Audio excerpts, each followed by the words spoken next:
The ballroom fell silent the moment Duke Caedric Valemont entered, not because anyone had announced him, but because fear had its own language in London's highest circles. He stood in the gilded doorway like a monument carved from violence and winter, his military black stark against the crystal chandeliers and silk-draped walls. 3 years of northern war had hollowed something essential from behind his eyes, replacing warmth with calculation so precise it could measure the worth of a man's soul before the pleasantries finished.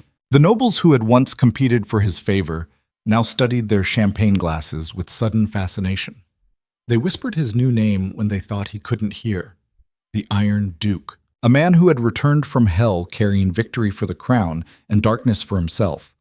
But here's what none of them understood yet. What you'll see unfold in the shadows of this story: Caedric Valemont hadn't just survived the war. He'd been remade by it, and London was about to learn that broken men with power are the most dangerous creatures alive.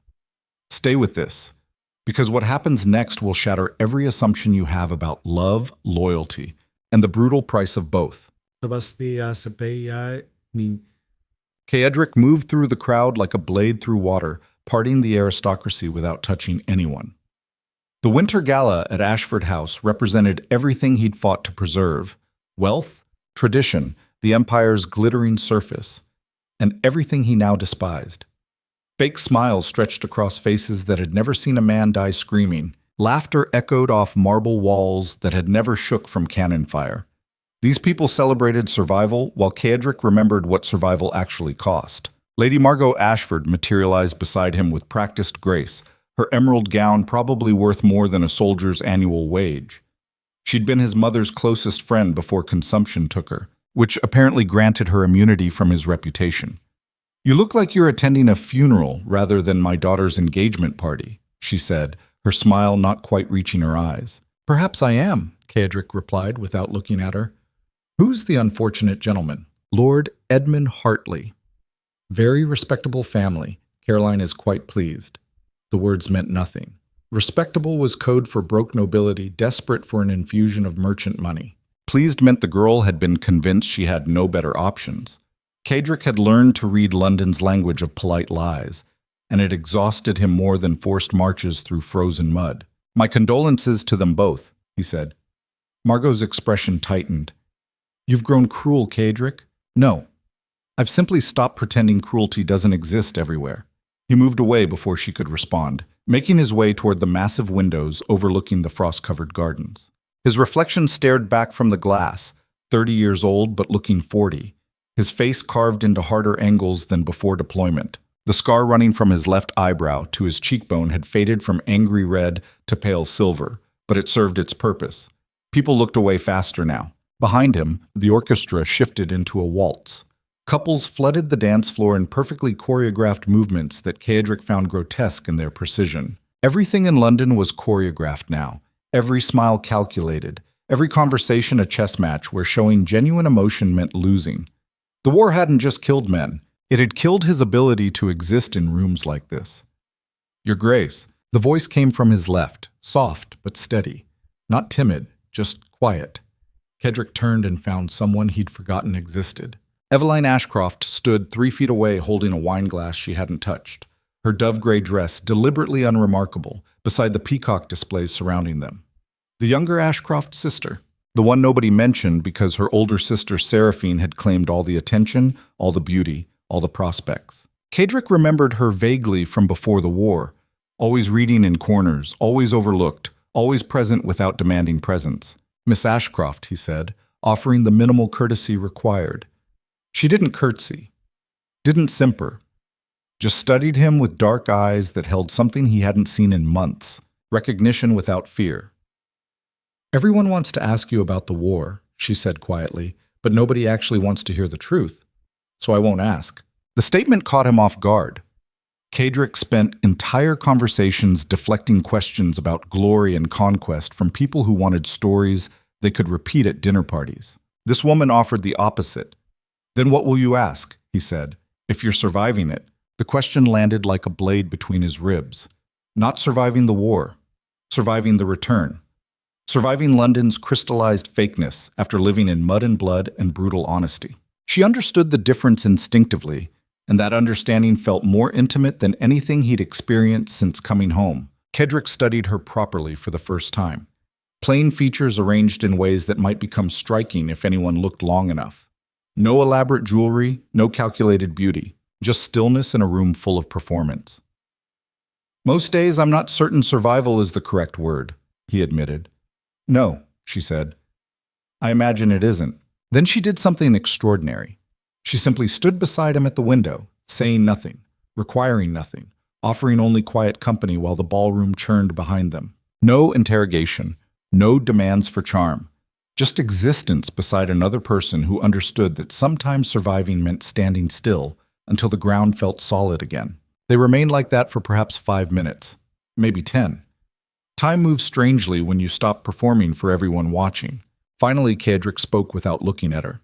"Why aren't you dancing with the other young ladies desperate to secure advantageous marriages?"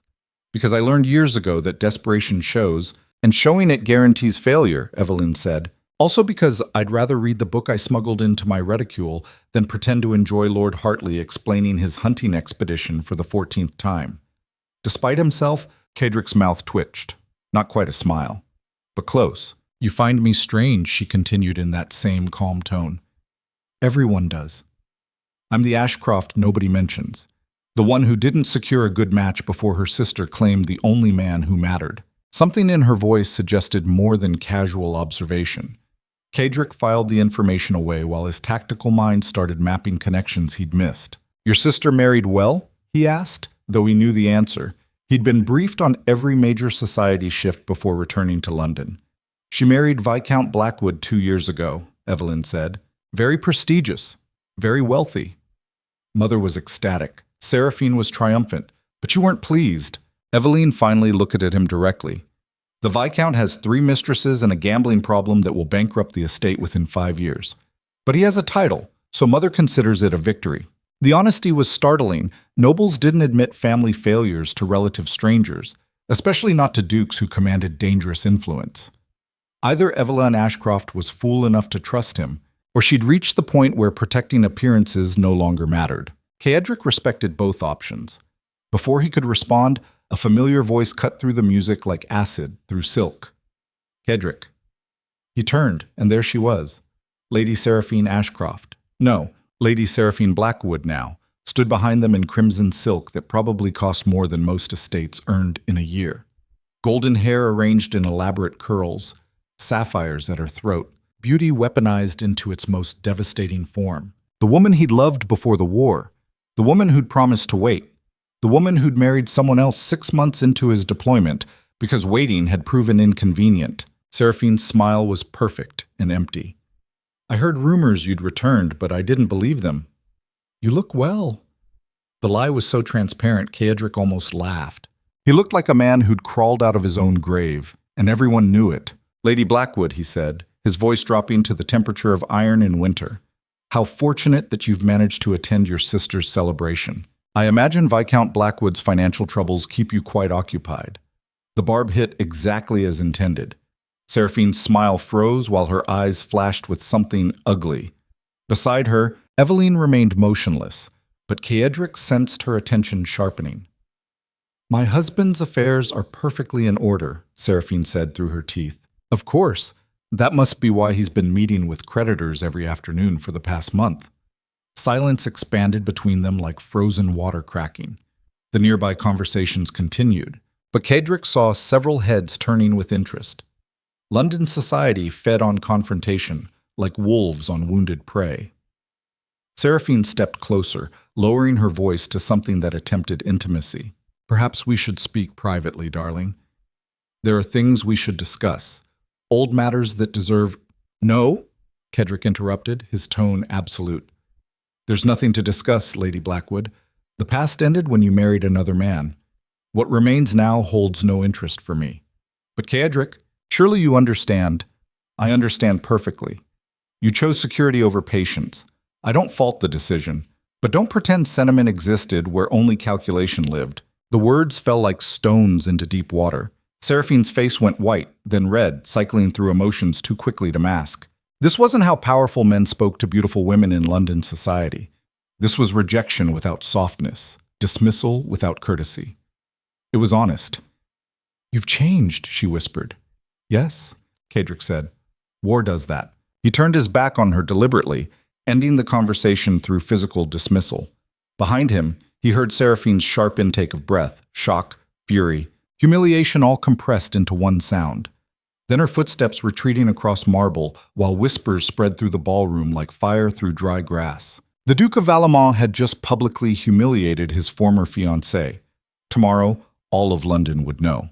Eveline remained beside him at the window, still holding her untouched wine glass. When Caedric glanced at her, he found no judgment in her expression, no shock, just understanding that cut deeper than sympathy. "That was cruel," she said quietly. "Yes, but not undeserved." "No." They watched the frost patterns on the window glass while the party continued around them. Two people standing inside a storm neither had asked for. "You loved her once," Eveline said. "It wasn't a question. I thought I did. Then I learned the difference between love and comfortable illusion. And now I trust almost no one, Miss Ashcroft. And the few I might trust haven't given me reason yet." He felt her studying him, reading layers that most people never saw past his reputation and scars. "That must be exhausting," she said finally, suspecting everyone constantly. "The alternative is stupidity, and stupid men don't survive. Perhaps. But men who trust nothing eventually become what they fear most." The observation was too accurate to dismiss. Caedric turned to look at her directly, wondering what kind of mind hid behind that unremarkable exterior. "And what do I fear, Miss Ashcroft?" "Becoming completely alone," she said simply, "empty inside all that power and control. A monument to survival without purpose." The words should have angered him. Instead, they struck like recognition, like someone naming a truth he'd been avoiding since returning to London. This quiet, overlooked woman saw him more clearly than anyone in 3 years. It made her dangerous. It made her fascinating. Before Caedric could respond, Lord Hartley's voice boomed across the ballroom, announcing the engagement toast. Guests gathered around the happy couple, while servants distributed fresh champagne. Caedric remained at the window, watching the performance with familiar detachment. Eveline moved to join the crowd, but paused beside him. "Thank you for the conversation, Your Grace. Most people never manage honest words at events like this." "Most people aren't worth the effort," Caedric said. Her slight smile acknowledged the compliment hidden in the insult. Then she disappeared into the crowd while Caedric remained alone, his mind turning over the interaction with mechanical precision. Eveline Ashcroft was intelligent, observant, honest to a degree that bordered on reckless. And she looked at him like he was a person rather than a title or a weapon. That combination was either very valuable or very dangerous, possibly both.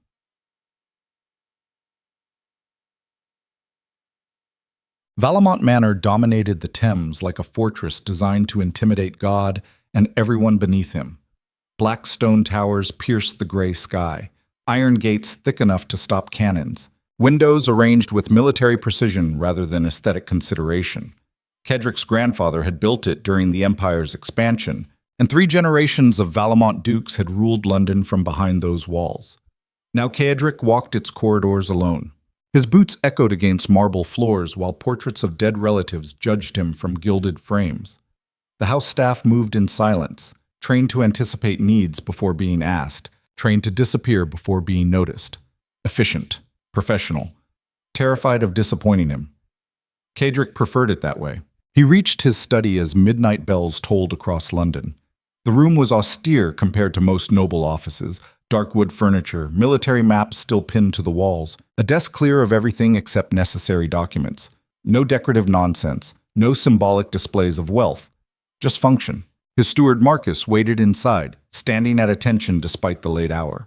Former sergeant from Caedric's regiment, Marcus had followed him home from war because civilian life had proven impossible after what they'd survived. He understood orders, silence, the comfortable predictability of hierarchy.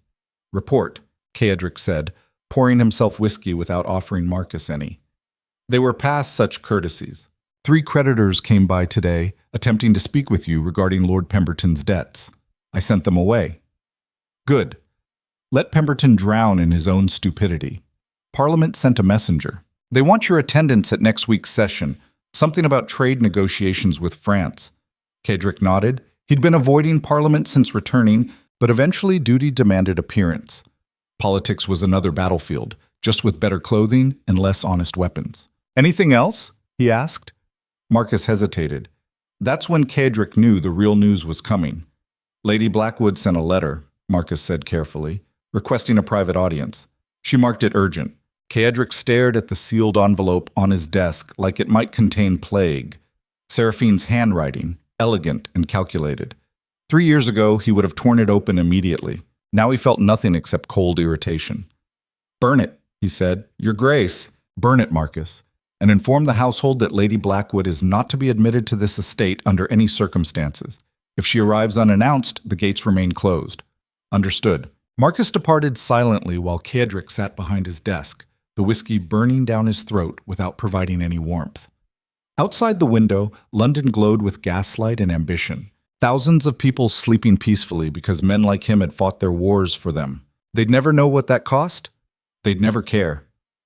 His mind drifted back to the Ashford House ballroom, to Eveline's quiet observation and unexpected honesty, to the way she'd asked if he was surviving rather than assuming he had. Nobody else had cared to ask that question. Caedric pulled fresh paper toward him and began writing. Not a love letter, not even a social correspondence. Just a simple note requesting permission to call on Miss Eveline Ashcroft at her earliest convenience. Direct, formal, giving her every opportunity to refuse. He sealed it before questioning the impulse. Marcus returned silently and accepted the letter with professional neutrality. If he found the Duke's sudden interest in the overlooked Ashcroft sister surprising, his face revealed nothing. "Deliver this tomorrow morning," Caedric instructed. "Wait for a response." "Yes, Your Grace." After Marcus left, Caedric remained at his desk, staring at maps from the northern campaign. Red marks indicated where his men had died. Blue lines showed territory conquered. Black circles marked villages burned to deny the enemy resources. Victory, according to the crown. Genocide, according to his nightmares. He remembered the frozen trenches, the bodies stacked like cordwood because the ground was too hard to dig graves. The screaming that never quite left his ears, even in absolute silence. The choices he'd made that saved strategic positions, but destroyed his ability to see himself as anything except a weapon. War hadn't made him cruel. It had revealed the cruelty that already existed and given it purpose.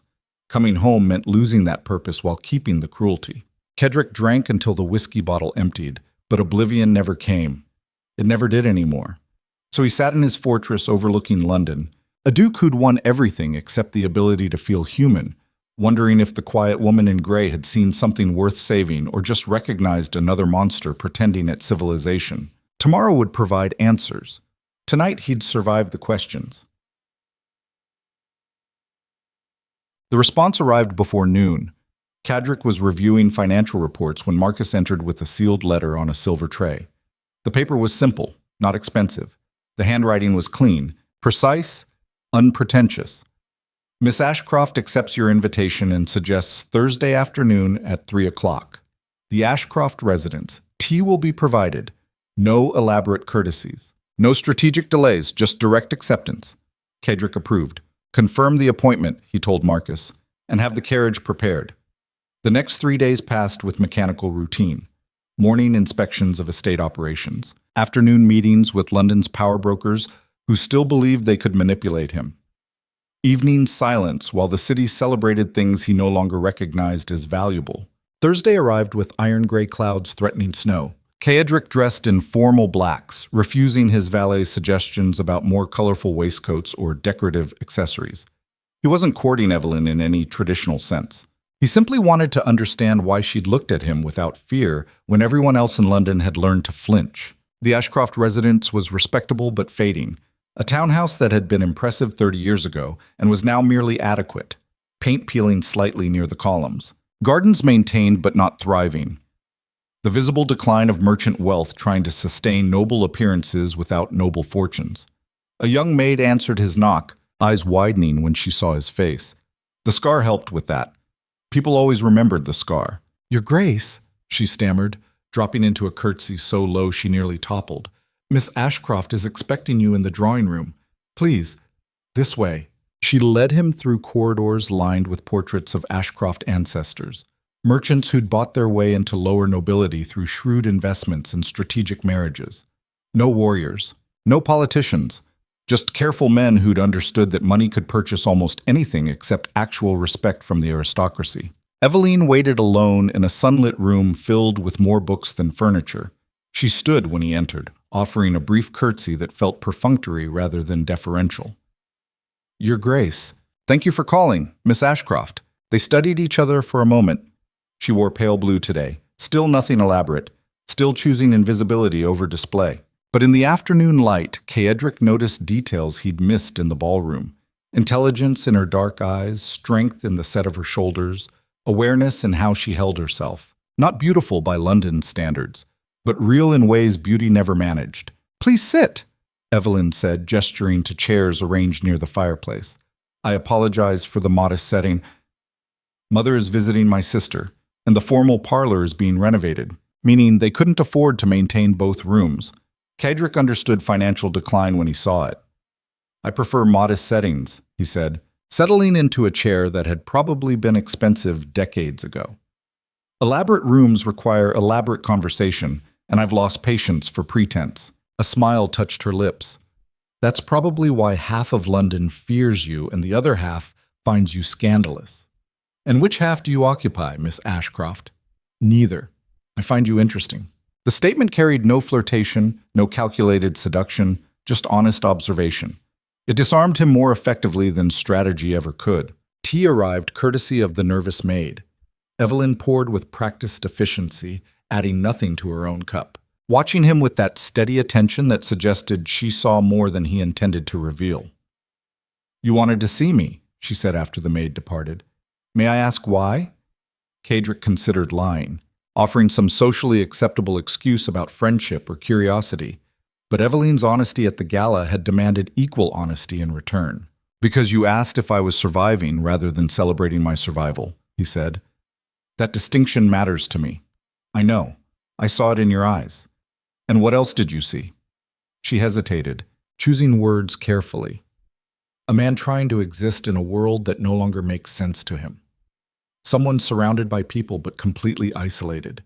Intelligence without purpose. Power without direction." Every word hit like careful surgery. "That's a rather damning assessment, Miss Ashcroft. You asked." "So I did." Silence settled between them, not uncomfortable, but weighted with unspoken truth. Outside the window, snow began falling in lazy spirals. "Your sister attempted to contact me," Caedric said eventually. "I refused to see her." Eveline's expression didn't change. "I'm not surprised. Seraphine has realized her marriage was a mistake, and she's looking for alternatives. And you? How do you feel about your sister's situation?" "I feel nothing. She made her choice with full awareness of the consequences. Now she lives with them." The cold honesty matched his own. Caedric found himself relaxing slightly, his tactical mind quieting enough to allow something resembling real conversation. "You're very unlike your sister," he observed. "Yes, Seraphine is beautiful, charming, strategic in ways I never learned. She understands how to manipulate social situations and men's attention. I never acquired those skills. Because you didn't want them, or because circumstances prevented it?" Eveline set down her teacup with careful precision. "Because I watched my sister use those skills to secure a miserable marriage, and decided honesty was preferable to strategic performance, even if honesty meant remaining unmarried and overlooked. Most women in your position would disagree. Most women haven't watched their families bankrupt themselves maintaining appearances while calling it success." The bitterness in her voice suggested years of observation and frustration. Caedric understood the feeling intimately. "So you chose isolation over performance," he said. "Just as you have, Your Grace." The comparison hung between them like accusation and recognition combined. Two people who'd reached similar conclusions through different paths. That London society was theater, and refusing to perform meant accepting exile from the stage. "Perhaps we're both fools," Caedric said quietly. "Or perhaps we're the only sane people in a mad city."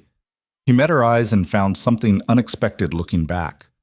Not desire, not calculation, just recognition. The acknowledgement of one isolated person seeing another.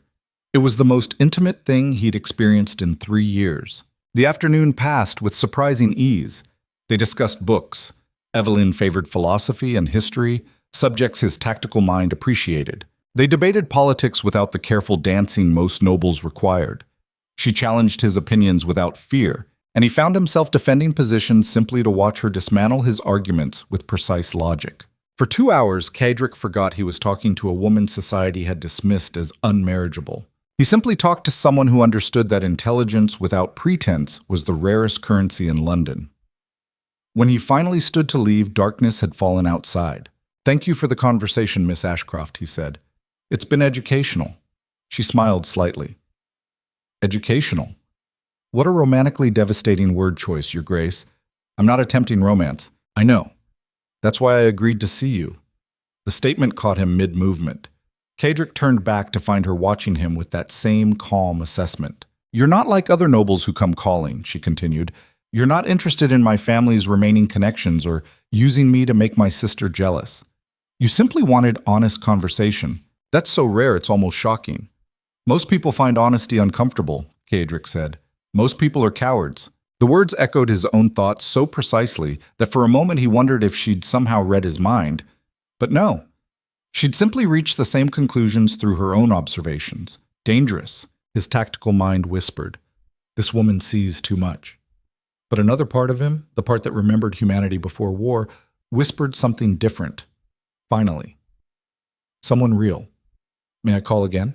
he asked before logic could stop him. Eveline's expression shifted slightly, revealing surprise beneath her composed exterior. "Yes, but understand that my mother will eventually notice, and she'll immediately begin planning a wedding that neither of us wants. I can handle your mother. Can you handle London's rumors? I've handled worse than gossip, Miss Ashcroft." Her smile turned almost sad. "Yes, I imagine you have." He left the Ashcroft residence as snow blanketed London in white silence. His carriage waited in the street, Marcus standing beside it with military posture despite the cold. "The appointment went well, Your Grace?" Marcus asked neutrally. Caedric paused before entering the carriage, looking back at the townhouse where candlelight glowed behind windows. "She's intelligent," he said. "Honest. Doesn't perform for attention. So you'll see her again." It wasn't a question. Marcus had served under him long enough to recognize determination. "Yes," Caedric said, despite every logical reason not to. "Is logic relevant when it comes to people, sir?" The question surprised him. Marcus rarely offered anything resembling philosophy. "No," Caedric admitted. "Logic rarely survives contact with human connection. Rather like battle plans," Marcus observed. "Exactly like battle plans." They rode through snowing streets while London slept around them, unaware that something had shifted inside the Iron Duke's carefully controlled existence. A crack in the armor. A possibility that survival might eventually transform into something resembling life. Dangerous, his instincts warned. But for the first time since returning from war, Caedric didn't care about danger. He cared about the quiet woman who'd looked at his scars and seen a person instead of a weapon. That was worth any risk. That was worth everything. Word spread through London's aristocracy faster than plague through crowded streets. The Duke of Valemont was calling on Eveline Ashcroft, not her beautiful sister, not one of the eligible heiresses constantly paraded before him, the overlooked daughter of a declining merchant family. Society didn't know whether to laugh or panic. Caedric heard the whispers every time he entered a room, saw the speculation in every glance. Lords and ladies who'd spent months trying to arrange advantageous marriages with him now watched his movements with predatory attention. He ignored all of it. Over the next 3 weeks, he visited Eveline 6 times. Not enough to constitute formal courtship, just enough to make his interest unmistakable. They talked about everything except romance, philosophy, literature, the moral rot of the aristocracy, the emptiness of victory without purpose. She never asked him to be anything except himself. That gift was more valuable than every title he possessed, but London wouldn't allow such things to remain simple. The confrontation came during a political dinner at Lord Pemberton's estate. Caedric had attended reluctantly, recognizing that his absence from society functions was being interpreted as weakness. Men who served in Parliament needed to see him, needed to remember that the Iron Duke controlled more influence than their collective machinations could challenge. The dinner was predictably elaborate. 7 courses, imported wines, enough wealth displayed to feed London's poorest districts for a month. Caedric sat through it with mechanical patience, deflecting questions about military strategy and offering non-committal responses to political maneuvering. Then Seraphine arrived. She entered the dining room during the fourth course, fashionably late, dressed in black silk that somehow managed to look both mourning and seductive. Every man's eyes tracked her movement. Every woman's expression tightened with jealousy or calculation. Caedric felt nothing except cold irritation. Seraphine took the empty seat directly across from him, deliberate positioning, obviously arranged beforehand. Her smile was perfect and predatory. "Your Grace," she said warmly. "How wonderful to see you. It's been far too long." "Not long enough," Caedric replied without inflection. The nearby conversation stuttered. Public confrontation was entertaining, but also dangerous when the Duke of Valemont was involved. Seraphine's smile never faltered. "I've heard such interesting rumors about your recent activities. Calling on my younger sister. How charitable of you." The word charitable dripped with condescension, implying that Eveline was a charity case rather than someone worth genuine interest. Caedric set down his wine glass with careful precision. "Your sister possesses more intelligence and honesty than everyone in this room combined," he said, his voice carrying across the suddenly silent table. "That makes her considerably more valuable than women who trade beauty for security and call it love." The insult was clear, brutal, unforgivable by society's standards. Seraphine's face went white. "Caedric, please. I only meant—" "You meant to diminish her because your own choices have proven disastrous," he interrupted. "Your husband gambles away your fortune while maintaining 3 mistresses. Your marriage is a public embarrassment. And now you're attempting to reclaim what you abandoned because desperation has finally arrived." The silence was absolute now. Even servants stopped moving. "But here's what you need to understand, Lady Blackwood," Caedric continued, each word falling like a judge's gavel. "I feel nothing for you except mild contempt. The man you once knew died in a frozen trench 3 years ago. What returned is something you wouldn't recognize and couldn't understand. So take your calculated attempts at reconciliation and direct them toward someone still foolish enough to believe your performance." Seraphine's eyes filled with tears, real or manufactured. Caedric neither knew nor cared. "You're cruel," she whispered. "Yes, war does that. Perhaps you should have considered that before marrying another man 6 months into my deployment." He stood, the movement drawing every eye in the room. "Lord Pemberton, thank you for your hospitality. Unfortunately, I find the company disagreeable and the conversation tedious. My carriage waits outside." He walked out of the dining room while whispers exploded behind him like artillery shells.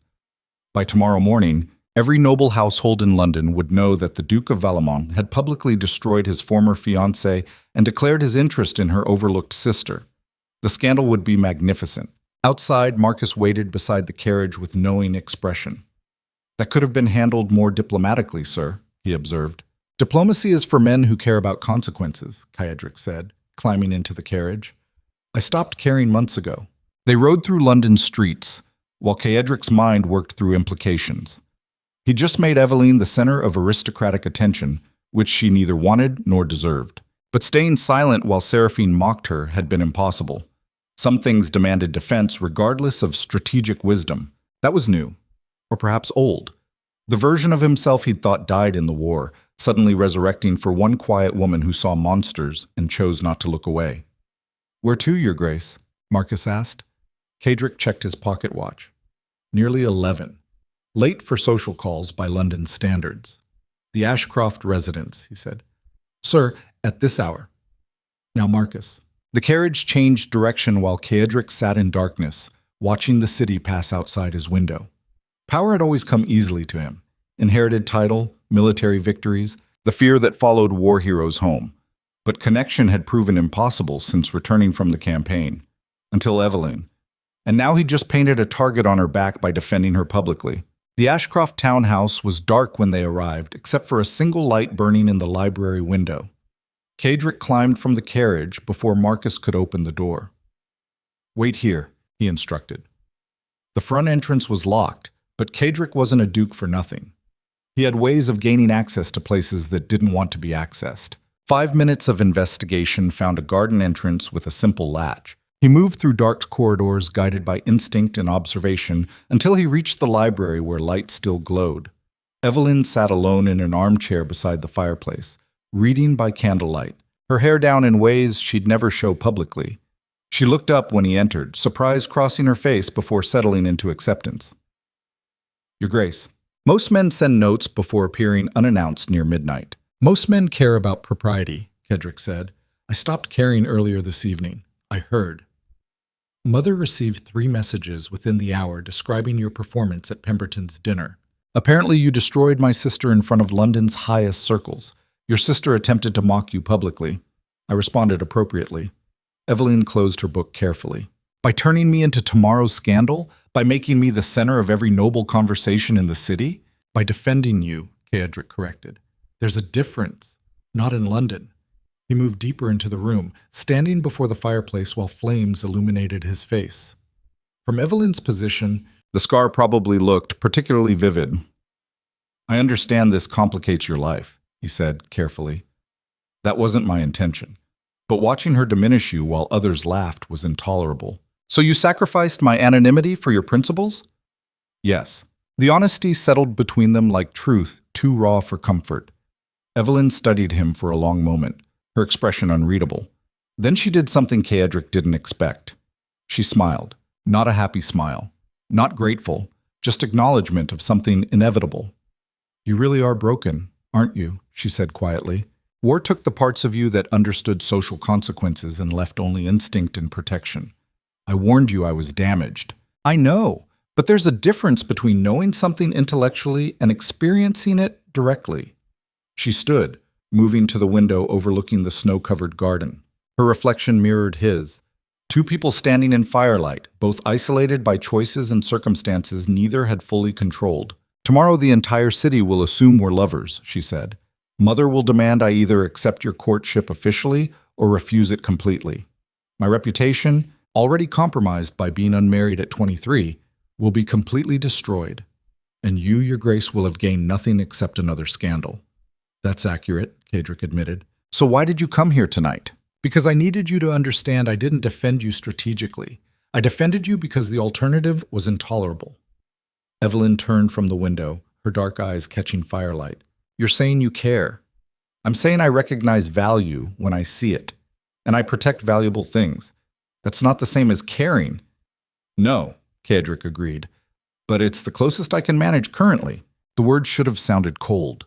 Instead, they sounded like confession, like a man admitting his limitations while offering what little remained whole inside him. Eveline crossed the room until she stood directly before him, close enough that he could see the precise moment she made her decision. Then understand this, Your Grace. If we continue, whatever this is between us, it won't be gentle. London will devour us both. My family will try to manipulate the situation. Your enemies will use me against you, and eventually you'll have to decide if I'm worth the chaos. I already have, Caedric said. And? You're worth it. The certainty in his voice surprised even him.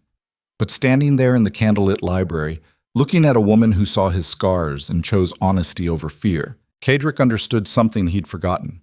Connection required risk, and he'd spent 3 years surviving without risk, which meant he'd spent 3 years not really living. Eveline reached up slowly, giving him time to move away if he wanted. When he didn't, her fingers touched the scar running down his face, the mark of battle, the visible evidence of violence. You're not going to heal, she said softly. Whatever broke inside you during the war isn't going to simply disappear because I'm here. I know. And I'm not going to fix you. I'm not asking you to. Then what are you asking? Just this. Standing here. Honest conversation. Someone who doesn't require me to perform humanity I don't currently possess. Her hand remained against his scarred cheek. That's all? That's everything. Outside, snow continued falling across London, while inside the library, 2 damaged people stood in firelight, trying to figure out if survival could eventually become something more. It was the most dangerous thing either had attempted. It was also the most honest. Caedric left before dawn, slipping through the Ashcroft Gardens while the city still slept.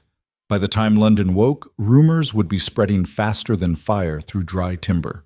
But for a few dark hours, he'd existed beside someone real without performing strength or projecting power. That freedom was intoxicating. That freedom was terrifying. Marcus waited silently beside the carriage, asking no questions. They rode through empty streets while morning light began breaking across the Thames. You've made her a target, Marcus observed eventually. I know. Men who want to hurt you will use her now. I know that too. And you're prepared for that consequence? Caedric watched London waking around them. Merchants opening shops, servants beginning daily routines, the entire machinery of civilization grinding forward without knowing or caring about individual struggles. No, he admitted, but preparation is irrelevant when the alternative is isolation. Marcus nodded once, understanding passing between two men who'd survived hell together. Then we protect her, Marcus said simply. Yes. The carriage continued toward Valemont Manor, while somewhere behind them, Eveline Ashcroft woke to discover her life had irrevocably changed. Morning came too fast, dragging consequences behind it like chains. Caedric stood at his study window watching London wake beneath gray clouds, his whiskey glass already empty before most of the city had opened their eyes. Sleep had been impossible, not because of regret. He didn't do regret anymore, but because his tactical mind kept running scenarios, calculating threats, identifying every angle from which his enemies could now strike. He'd made Eveline visible. In London's aristocracy, visibility meant vulnerability. Marcus entered without knocking, carrying a silver tray stacked with correspondence. His expression was carefully neutral, which meant the news was bad. How many? Caedric asked without turning from the window. 17 letters arrived before dawn. Another dozen just now. All from noble families expressing concern, curiosity, or thinly veiled threats disguised as friendly advice. Caedric took the tray and began sorting through the correspondence with mechanical efficiency. Most were predictable. Lords worried about his mental state, ladies offering their daughters as better alternatives, politicians sensing weakness they could exploit. But 3 letters made him pause. The first was from Lord Pemberton, short, direct. A formal withdrawal from their trade agreement, citing concerns about the Duke's erratic behavior and unpredictable judgment. Translation: You embarrassed me at my own dinner, so I'm retaliating where it hurts. The second was from the Viscount Blackwood, longer, more aggressive, demanding Caedric cease his inappropriate attention toward the Ashcroft family or face social and legal consequences for damaging their reputation. Translation: My wife is furious, and I'm terrified of her. The third was from Eveline's mother, Lady Margaret Ashcroft. The handwriting was elegant, but the words were desperate, begging him to either formalize his intentions toward her daughter immediately or withdraw completely before the scandal destroyed what little standing their family retained.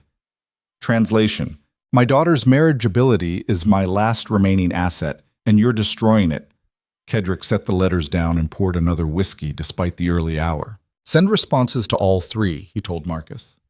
Tell Pemberton I'll find more reliable business partners.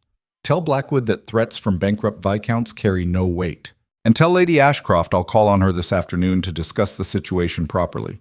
You're going to formalize a courtship, Marcus said. It wasn't a question. I'm going to prevent Eveline from being destroyed by my actions. Those aren't the same thing, sir.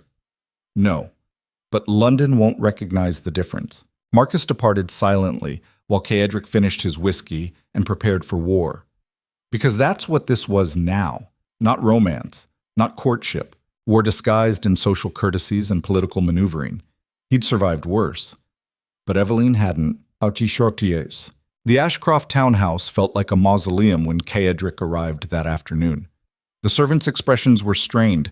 The air itself seemed compressed with tension. He was led to the formal parlor, the one being renovated, now hastily reopened despite unfinished repairs, where Lady Margaret waited like a general preparing to negotiate surrender terms. She was a handsome woman gone rigid with anxiety. 50 years old, wearing expensive clothing that couldn't quite hide the financial decline beneath. Her hands trembled slightly as she poured tea neither of them would drink.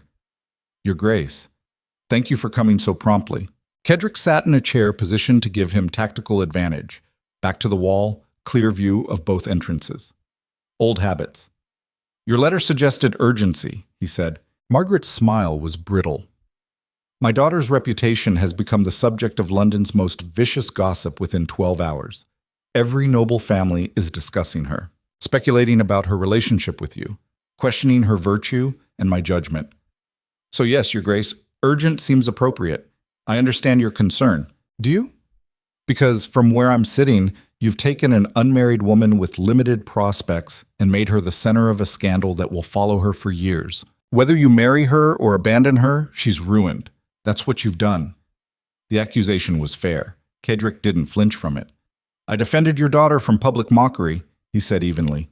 Would you have preferred I remained silent while Lady Blackwood diminished her? I would have preferred you showed discretion.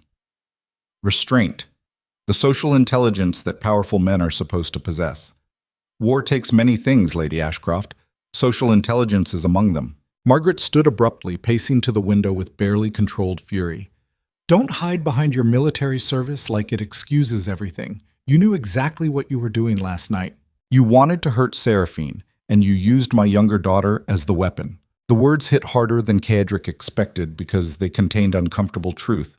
Part of him had enjoyed destroying Seraphine publicly, the part that remembered betrayal and abandonment, the part that wanted her to suffer consequences. But that hadn't been the only reason. Your daughter is the most honest person I've encountered in 3 years, he said quietly. She looks at me and sees a person instead of a title or a weapon. That matters to me more than any political advantage or social standing. So yes, I used poor judgment. Yes, I've complicated her life. But my intentions toward her are genuine, even if my methods were crude. Margaret turned from the window, studying him with eyes too sharp for comfort. You're saying you care for her. I'm saying I recognize her value, and I'm willing to formalize my courtship if that protects her from the consequences of my actions. Willing. What a romantic declaration, Your Grace. I'm not a romantic man, Lady Ashcroft. I'm a practical one. Your daughter deserves better than the damage I've caused. I'm offering to mitigate that damage through a proper engagement. The silence stretched between them while Margaret calculated options with visible desperation. She was trapped and knew it. Refusing the Duke of Valemont's offer would leave Eveline permanently tainted by scandal. Accepting it meant trusting a man with a reputation for ruthlessness. Finally, she spoke, her voice carefully controlled. I want guarantees, Your Grace. Written agreements about settlements, properties, financial security. I want everything formalized legally before any announcement. And I want your word, whatever that's worth, that you won't humiliate my daughter the way you humiliated Seraphine. You have my word, Caedric said. I don't humiliate people I value. And you value Eveline? More than anything else in this city. The admission surprised even him, but standing in that fading parlor, making promises to a desperate mother, Caedric realized the truth of it. Somewhere between the first conversation at the gala and the midnight visit to her library, Eveline had become essential. Not in the romantic way novels described, in the survival way, the way water mattered in a desert. Margaret nodded slowly, accepting the inevitable. Then we'll proceed. But understand this, Duke Valemont. If you hurt my daughter, I'll spend everything I have left destroying your reputation. I may be poor and powerless, but I still have connections. I'll make you pay. Caedric stood, respecting the threat even as he dismissed its practical application. I'd expect nothing less from a mother protecting her child. He was leaving when Margaret spoke again, her voice softer. She's stronger than she appears, you know. Eveline. Everyone underestimates her because she's quiet. But she sees everything, understands everything. That's why she's never married. She refuses to pretend stupidity to make men comfortable. I know, Caedric said. That's why I'm here. Eveline was in the library when he found her, exactly where he'd expected. She stood at the window watching snow fall across the garden, her reflection ghostly in the glass. She didn't turn when he entered. Mother told you the price of defending me, she said quietly. She outlined her terms. They're reasonable. Reasonable. As if any of this is reasonable. Caedric moved to stand beside her at the window, maintaining careful distance. You're angry. I'm realistic. You've backed us both into a corner where engagement is the only acceptable outcome. That's manipulation, not romance. The accusation stung because it was accurate, but Caedric had learned long ago that honor sometimes looked like manipulation when survival was involved. I could walk away, he said, refuse the engagement, let London's gossip settle naturally. You'd survive the scandal eventually. Eveline finally turned to look at him, her dark eyes holding something between anger and resignation. No, I wouldn't, not really.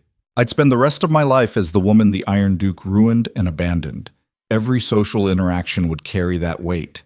Every potential suitor would see me as damaged goods. I'd become invisible in a different way, more permanent. So you're accepting this under duress. I'm accepting this because the alternative is worse. Don't romanticize it into something noble, Your Grace. You broke my anonymity.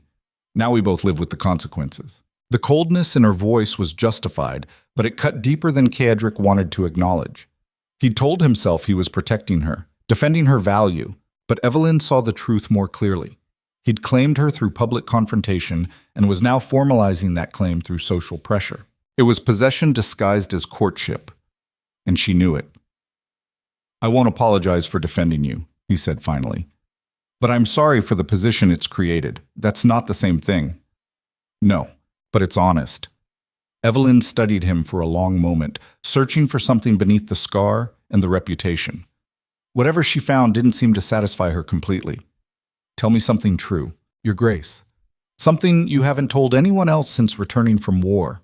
The request caught him unprepared. Caedric's instinct was deflection, changing subjects, maintaining the armor that kept everyone at safe distance. But Eveline had earned honesty through her own unflinching clarity. "I don't dream anymore," he said quietly. "Not normal dreams, just the same nightmare on repeat. Frozen trenches, men screaming. The moment I ordered artillery fire on a position where civilians were sheltering because tactical advantage required it.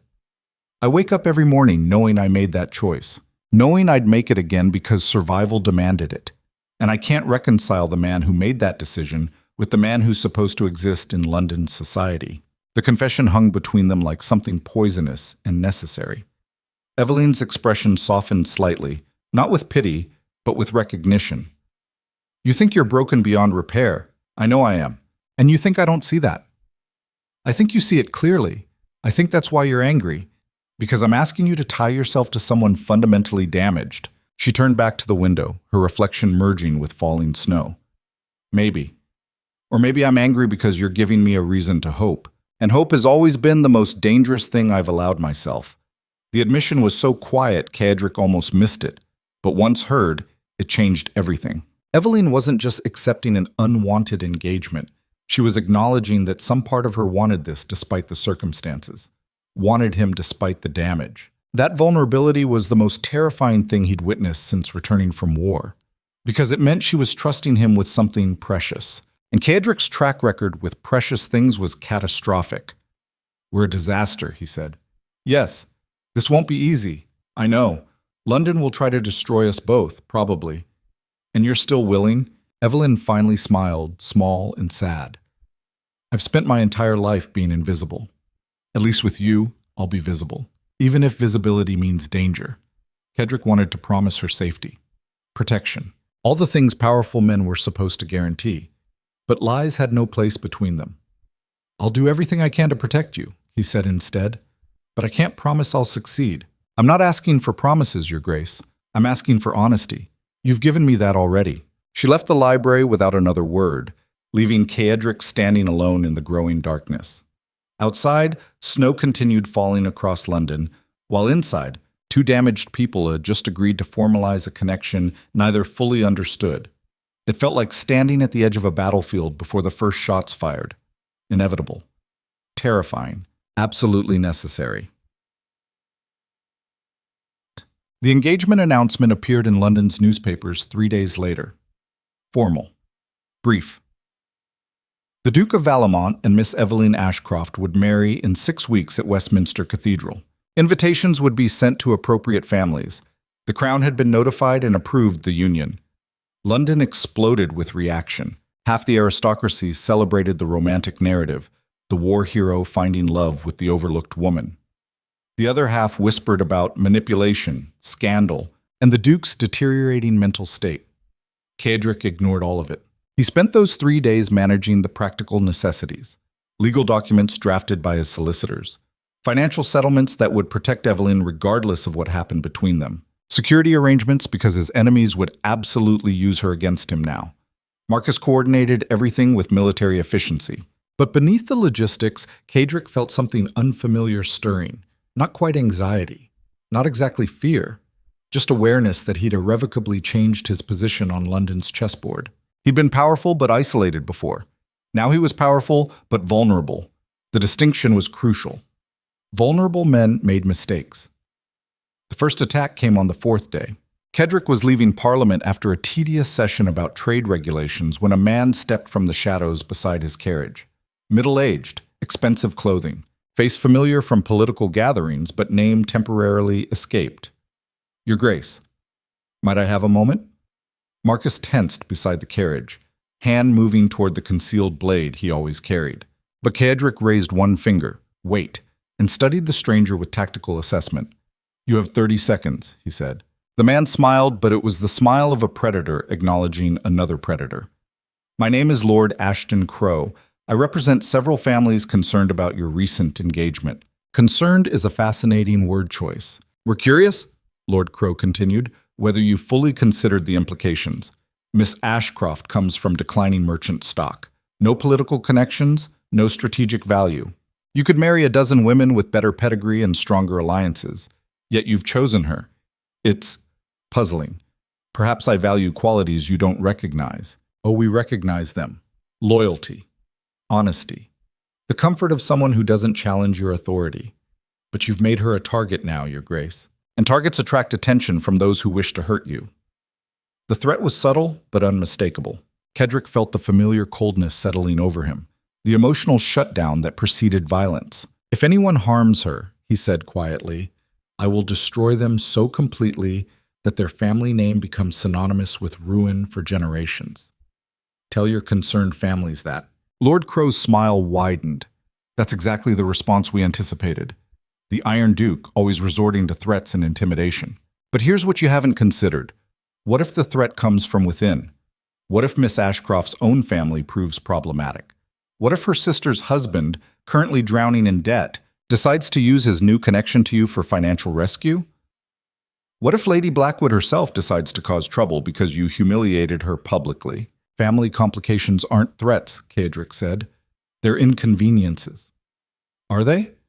Because rumors suggest Viscount Blackwood has been meeting with some very dangerous men, creditors who don't accept excuses. Men who might see your engagement as opportunity for leverage. Then Blackwood should choose his associates more carefully. Or perhaps you should choose your alliances more carefully, Your Grace. Lord Crow tipped his hat and disappeared into the London afternoon before Caedric could respond. Marcus immediately moved to follow, but Caedric stopped him. Let him go. He's a messenger, not the real threat. Who's the real threat, sir? Everyone. That's the problem with making something valuable public. Every predator in London now sees opportunity. They climbed into the carriage while Caedric's mind worked through the implications. Lord Crow had revealed several important details. First, that a coalition of noble families was actively working against him. Second, that they planned to attack through Eveline's connections rather than directly. Third, that Viscount Blackwood's financial situation was worse than previously known. All useful intelligence, all extremely dangerous. We need information on Blackwood's debts, Caedric said to Marcus. Who he owes. How much. When payments are due, and I want surveillance on Lord Crow and anyone he associates with regularly. You think they'll move against Miss Ashcroft directly? I think they'll use her family as weapons and claim innocence when she's damaged. It's what I'd do. The carriage continued through London's streets while Caedric calculated scenarios and prepared countermeasures. War had taught him that the best defense was overwhelming offense. Waiting for enemies to attack was strategic suicide. He needed to move first, decisively. The plan came together over the next 48 hours. Caedric's network of contacts, former soldiers, political allies, merchants who owed him favors, provided comprehensive intelligence on Viscount Blackwood's situation. The details were worse than anticipated. Gambling debts approaching £50,000, 3 separate creditors threatening legal action, a mistress demanding payment for silence about their illegitimate child. Blackwood was desperate. Desperate men were predictable. Caedric arranged a meeting through intermediaries. Neutral location. Private room at a gentleman's club where violence was impossible, but intimidation was permitted. Blackwood arrived looking exactly like a man drowning in consequences. Exhausted eyes, rumpled clothing, the defeated posture of someone who'd run out of options. Your Grace, he said, attempting dignity that no longer fit. Thank you for seeing me. You requested the meeting, Caedric replied coldly. I'm simply curious why a man who recently threatened me would expect courtesy. Blackwood flinched. That letter was my wife's idea. She's upset about the situation. Your wife abandoned our engagement to marry you for your title and fortune.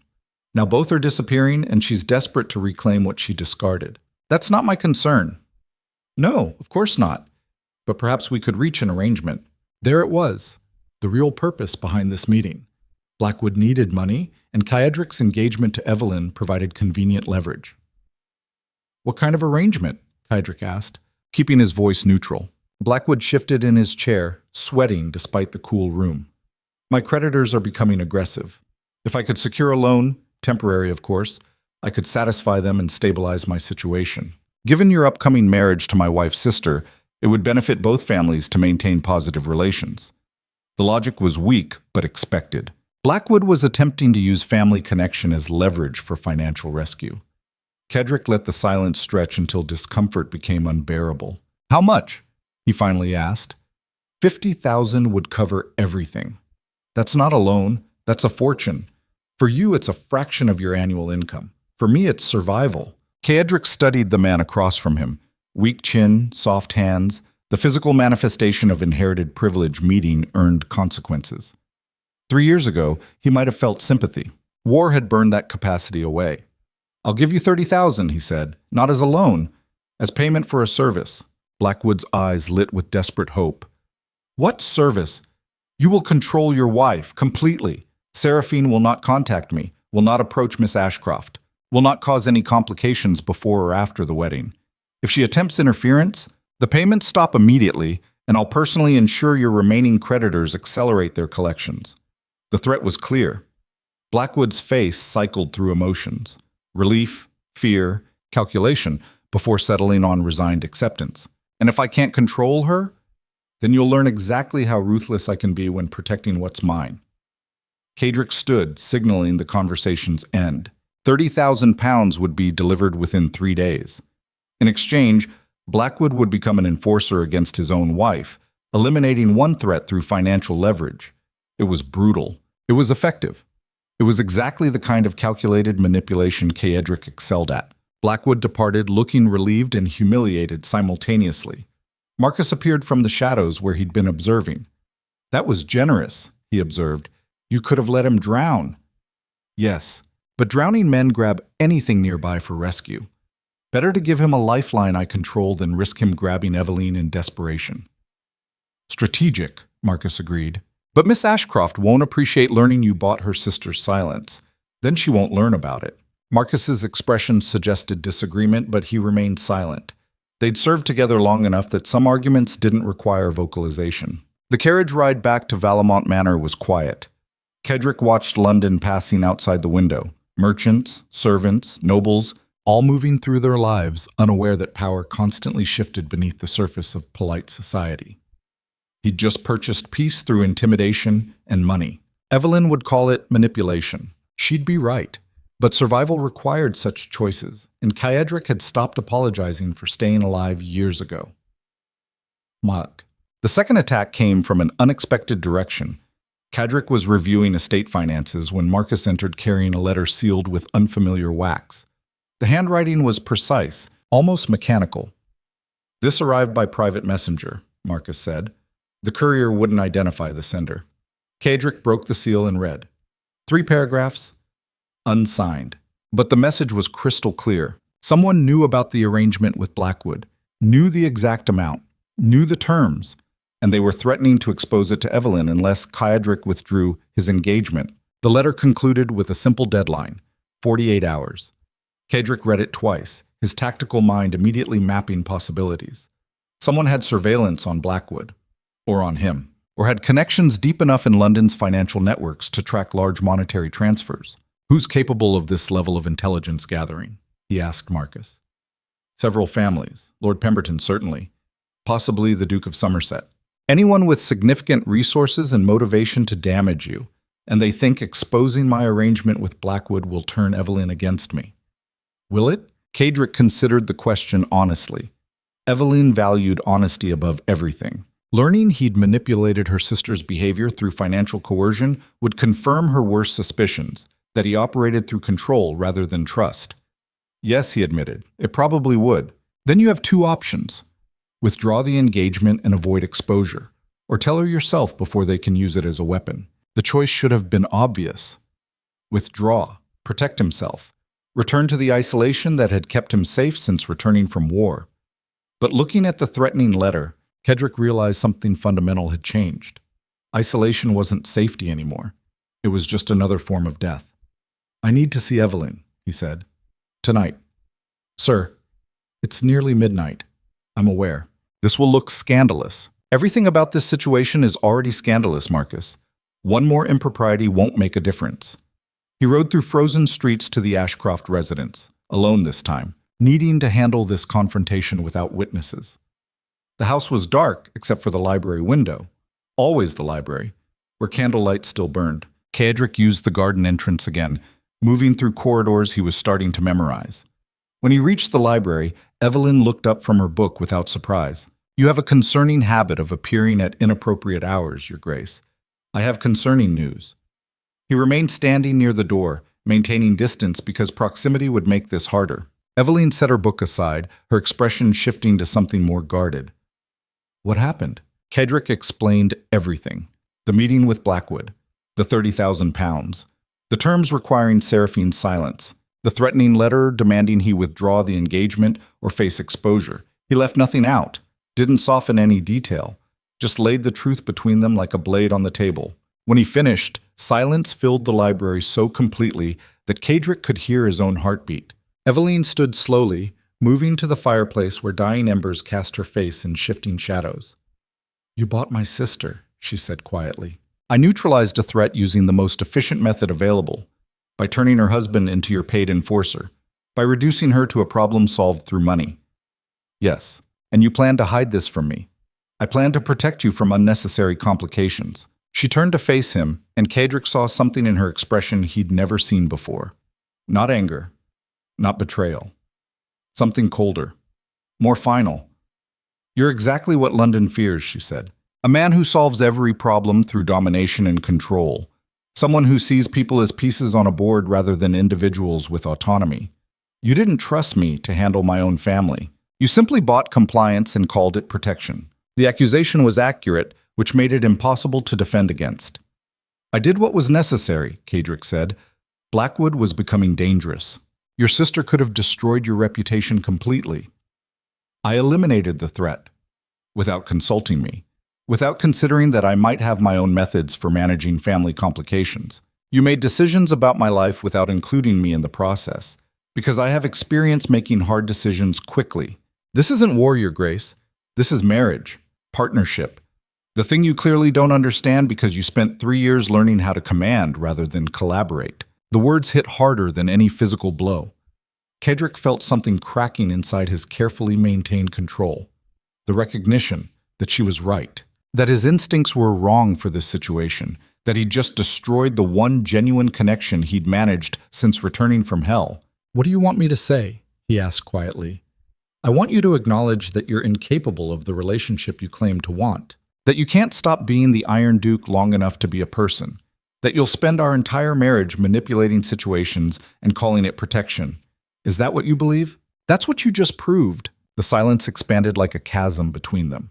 Caedric had faced down enemy armies, survived assassinations, navigated London's political warfare.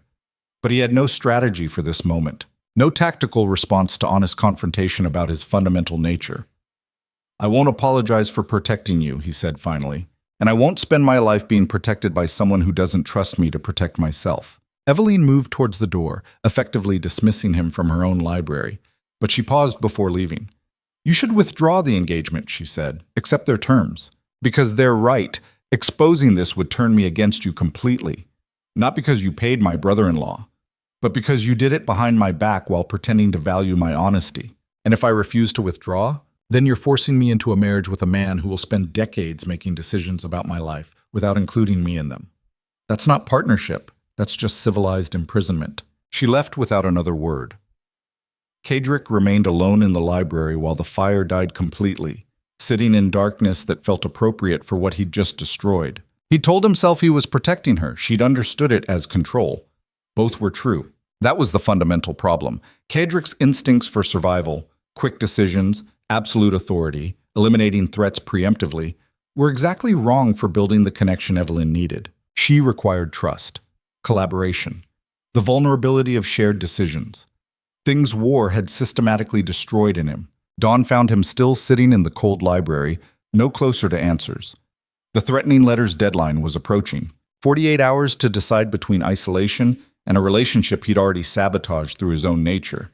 It should have been an easy choice. It was the hardest decision he'd faced since ordering artillery fire on that civilian position, because withdrawing meant safety, but permanent loneliness. And continuing meant risking the last piece of humanity he'd managed to preserve. Caedric stood finally, his decision made not through logic, but through desperate instinct. He wouldn't withdraw. He'd fight instead.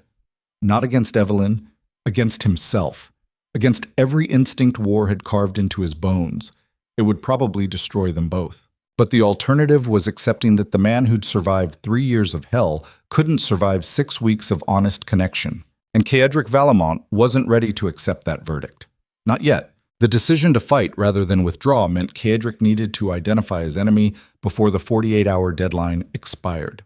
He returned to Valemont Manor as dawn broke across the Thames, his mind already constructing tactical approaches to what had become a siege on multiple fronts. Marcus was waiting in the study with fresh intelligence and a pot of coffee strong enough to strip paint. The courier who delivered the threatening letter was traced to a hiring house in Southwark, Marcus reported. Dead end. Paid in cash by someone wearing a hood. Professional work. So we're dealing with someone who understands operational security. Or someone who's hired people who do. Caedric poured coffee and stood at the window watching London's machinery grind into motion. Somewhere in that city of 500,000 souls, someone wanted him isolated badly enough to deploy sophisticated surveillance and blackmail. The question was why? Who benefits most from destroying my engagement? He asked. Marcus consulted his notes. Politically, several families. Lord Pemberton wants revenge for the dinner humiliation.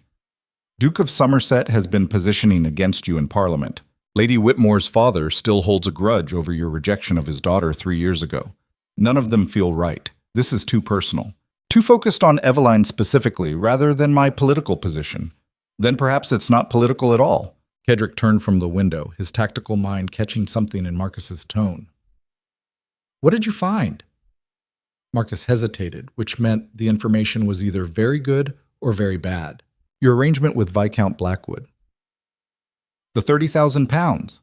Only 4 people knew the exact terms and amount. You, me, Blackwood, and his solicitor who drafted the payment documents. And Blackwood's solicitor is Leonard Ashcroft, Eveline's uncle, her mother's brother. The revelation landed like a blade between ribs. Caedric had known the Ashcroft family had legal connections, but hadn't researched deeply enough. That oversight was now catastrophic. Leonard Ashcroft is the source of the leak, he said. It appears so. And there's more. Leonard has been meeting regularly with Lord Ashton Crowe, the same man who approached you outside Parliament. The pieces assembled with brutal clarity. This wasn't multiple enemies operating independently. This was a coordinated attack using Eveline's own family as the primary weapon. Leonard Ashcroft had access to privileged financial information through his legal practice. He'd leaked the details about the Blackwood arrangement to Crowe's coalition, and now they were leveraging that information to force Caedric into isolation. The brilliance was in the targeting. They hadn't attacked his political position or his wealth. They'd attacked the single point where he'd become vulnerable, his connection to Eveline. Why would Leonard betray his own niece? Caedric asked. Money, probably. The Ashcroft family finances are worse than they appear publicly. Leonard stands to lose significant income when his sister Margaret dies because Eveline's marriage prospects have been his main source of legal fees. Your engagement threatens his livelihood, so he's destroying Eveline's future to protect his own present. Family loyalty is an interesting concept in London, Marcus observed. It tends to last exactly as long as financial security. Caedric felt the familiar coldness settling over him, the emotional shutdown that preceded calculated violence. Leonard Ashcroft had betrayed his own blood for money. That kind of corruption demanded absolute response. But destroying Leonard would hurt Eveline. She'd see it as more manipulation, more control, proof that Caedric solved every problem through domination. He was trapped between protecting her and respecting her autonomy. War had never prepared him for this kind of tactical impossibility. I need to see Leonard Ashcroft, Caedric said finally, privately, before the deadline expires. That's dangerous, sir. If Crow's people are watching him, then they'll know I've identified the leak. Good. Let them worry about my next move. Marcus nodded once, understanding the strategy. Sometimes the best tactic was revealing you knew the enemy's position and watching them scramble to adjust. Within 3 hours, Leonard Ashcroft arrived at Valemont Manor looking confident and completely unaware he'd been compromised. He was a trim man in his 50s, wearing expensive clothing that suggested success, but couldn't quite hide the desperation in his eyes. Caedric recognized that look. He'd seen it on soldiers who knew they were about to die, but pretended otherwise. "Your Grace," Leonard said smoothly. "Thank you for seeing me on such short notice. I understand you wanted to discuss some legal matters regarding the marriage settlement." Caedric remained seated behind his desk, not offering Leonard a chair. The deliberate discourtesy sent its own message. "I wanted to discuss betrayal," he said quietly, "and the price men pay for selling family members to political enemies." Leonard's confident expression flickered. "I'm not sure I understand. You leaked information about my financial arrangement with Viscount Blackwood to Lord Ashton Crow's coalition. You did this knowing it would be used to destroy your niece's engagement and damage her reputation permanently. And you did it for money." The accusation hung in the air like smoke from a fired weapon. Leonard's face cycled through emotions too quickly: shock, fear, calculation, defensive anger, before settling on indignant denial. "That's an outrageous accusation. I would never—" "I have documentation," Caedric interrupted. "Witness statements placing you at meetings with Crow's representatives. Financial records showing unusual deposits into your accounts. And most damning, the timing of the threatening letter correlating exactly with when you processed the Blackwood payment documents." Leonard's defensive posture collapsed like a structure with its foundation removed. He understood immediately that denial was pointless. "You have no proof that would hold up legally," he said, switching tactics. "And accusing me publicly would only create more scandal for Eveline." "Correct. Which is why you're going to help me instead." Leonard's eyes narrowed. "What do you want?" "Information. Everyone involved in Crow's coalition, their plans beyond the engagement, financial backing, political objectives. You're going to provide everything, and you're going to do it in the next 6 hours. And if I refuse, then I'll systematically destroy your legal practice, your social standing, and your financial security. I'll expose every unethical arrangement you've made, every client you've betrayed, every law you've bent for profit. And when I'm finished, you'll be lucky to find work as a clerk in some provincial town." The threat was delivered without emotion, just cold certainty. Leonard understood he was facing a man who'd ordered artillery strikes on civilian positions. Legal threats carried no weight. "You're a monster," Leonard whispered. "Yes," Caedric agreed. "War made me one. But at least I don't betray family for profit. Now sit down and start talking before I lose patience entirely." Leonard sat, and for the next 3 hours, he provided everything. The information was worse than Caedric had anticipated. Crow's coalition wasn't just trying to destroy his engagement. They were planning a comprehensive attack designed to strip him of political influence, military honors, and social standing simultaneously. The engagement was just the opening move. Phase 1. Force Caedric to withdraw from Eveline through blackmail, making him appear weak and emotionally unstable. Phase 2. Initiate parliamentary investigations into his conduct during the Northern Campaign, specifically the civilian casualties he'd ordered. Phase 3. Coordinate with military officials to question his medals and honors, suggesting they were awarded for actions that violated rules of engagement. Phase 4. Leak carefully edited documents suggesting Caedric had profited financially from war through illegal means. The strategy was sophisticated and brutal. Even if individual accusations failed, the cumulative scandal would destroy him. And it all hinged on isolating him first by removing Eveline, the one person who humanized him in London's eyes. Crow's coalition had studied him carefully. They understood that Caedric's power derived partly from fear and partly from the perception that the Iron Duke, while ruthless, operated within acceptable boundaries. Systematic exposure of his darkest wartime decisions would shift that perception from dangerous to monstrous. They were turning his own reputation into a weapon against him. The brilliance was undeniable. The threat was existential. "Who's funding this?" Caedric asked when Leonard finished his recitation. Leonard hesitated, genuine fear crossing his face. "If I tell you that, they'll kill me. Not legally, not publicly, but I'll have an accident or a sudden illness or disappear entirely." Then you'd better hope my protection is worth more than their threats. Leonard swallowed hard, recognizing he'd already crossed a point of no return.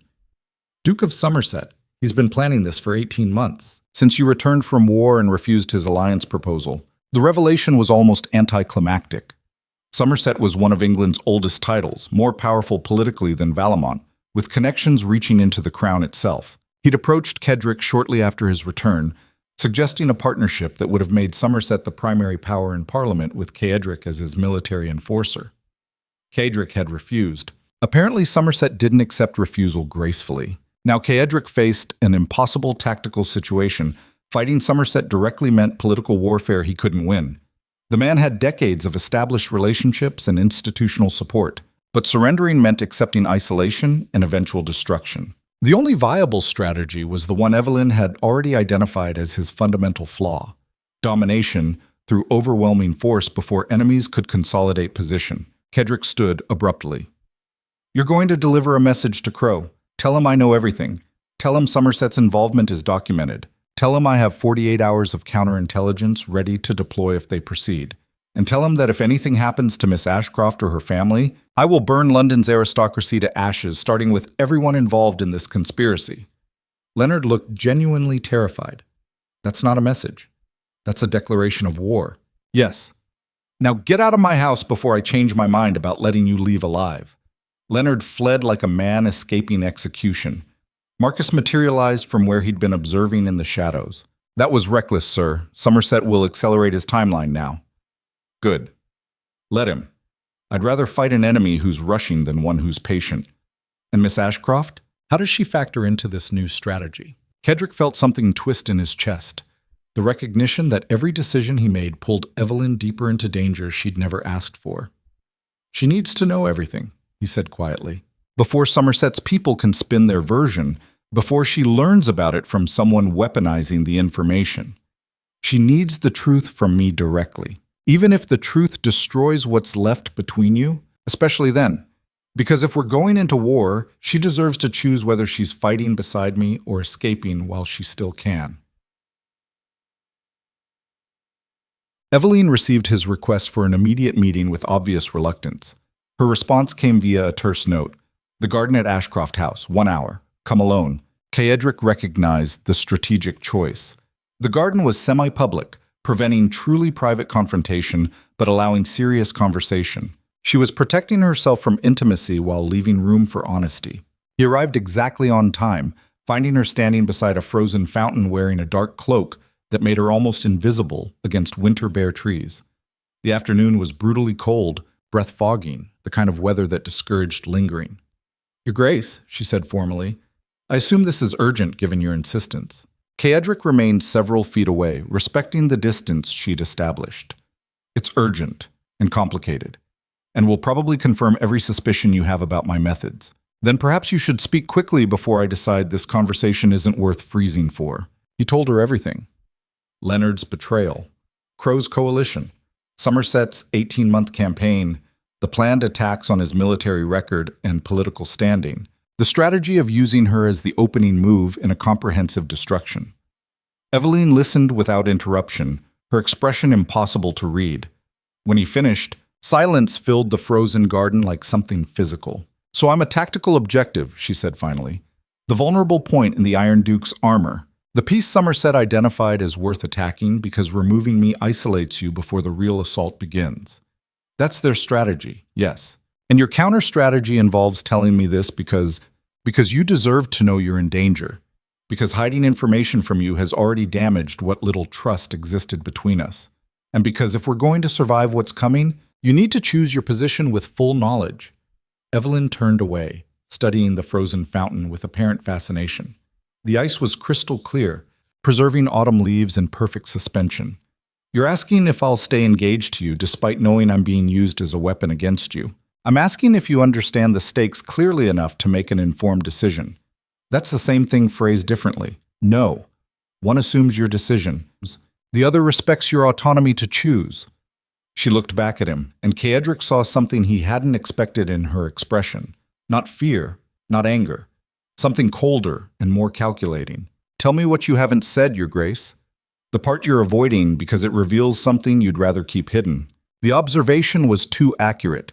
Eveline saw through his tactical presentation to the underlying truth he'd been circling. If you withdraw from the engagement, Somerset wins the opening battle but loses his best weapon against me, Caedric admitted. Without you as a vulnerability, his subsequent attacks lose some effectiveness. So in pure tactical terms, you leaving would actually improve my defensive position. But you don't want me to leave. No, why? The question hung between them like a blade waiting to fall. Caedric could offer comfortable lies about propriety or strategy or social obligation. But Eveline had earned brutal honesty, even if it destroyed them both. Because you're the only person in 3 years who's looked at me and seen something worth reaching toward instead of something to fear or use, he said quietly. Because every conversation with you feels like being human instead of being a weapon. Because isolation is easier than connection, and I've chosen easy since returning from war. You make easy impossible, and I'd rather fight beside you than survive alone. The confession felt like removing armor during battle, necessary but potentially fatal. Eveline studied him for a long moment, her dark eyes searching for deception and apparently finding none. That's the most honest thing you've said since we met, she observed. Also the most manipulative. You're appealing to my compassion while simultaneously warning me of danger, making me feel needed while explaining I'm a tactical liability. It's masterful, really. I'm not trying to manipulate you. Yes, you are. You've just learned to call manipulation honesty. That's what makes you dangerous, Your Grace. You've convinced yourself that controlling situations to prevent harm is somehow different from controlling situations for power. But the result is identical. You dominate everything around you and call it protection. The accusation stung because it was accurate. Caedric had spent 3 years learning that survival meant controlling variables before they could harm him. That instinct had become so fundamental he barely recognized it as choice anymore. You're right, he admitted. About all of it. I solved problems through domination because that's what kept me alive. But I'm trying. Don't, Eveline interrupted. Don't tell me you're trying to change. Men don't change fundamental natures, especially not in 6 weeks before a forced wedding. You're the Iron Duke. You'll always be the Iron Duke. The question is whether I can build a life beside someone who operates that way. And? She turned away again, her breath fogging in the frozen air. I don't know. Part of me wants to run as far from this disaster as possible. Let you and Somerset destroy each other while I rebuild some quiet, anonymous life elsewhere. That would be the intelligent choice. But you're not going to run. No. Because despite everything, despite knowing you'll probably suffocate me with protection and control for decades, you're the first person who's looked at me and seen value instead of a placeholder for my sister. That matters more than safety, more than intelligence. Maybe I'm the fool in this situation. Caedric felt something shift inside his chest. Not quite hope, but possibility. The recognition that Eveline understood him completely, saw every flaw, and was choosing him anyway. It was the most terrifying gift anyone had ever offered. If you stay engaged to me, Somerset will escalate immediately, he warned. Things will get worse before they improve. I assumed as much. War is coming one way or another. At least beside you, I'll see it happening instead of becoming collateral damage. We might both be destroyed. Yes. But we'll be destroyed honestly instead of living dishonestly. She finally looked at him directly, and Caedric saw determination beneath the fear. Eveline had made her choice not despite understanding the danger, but because she understood it completely. They stood in the frozen garden while London's machinery churned around them, 2 people agreeing to stand together against overwhelming opposition. It should have felt romantic. Instead, it felt like standing on a battlefield before the first shots fired.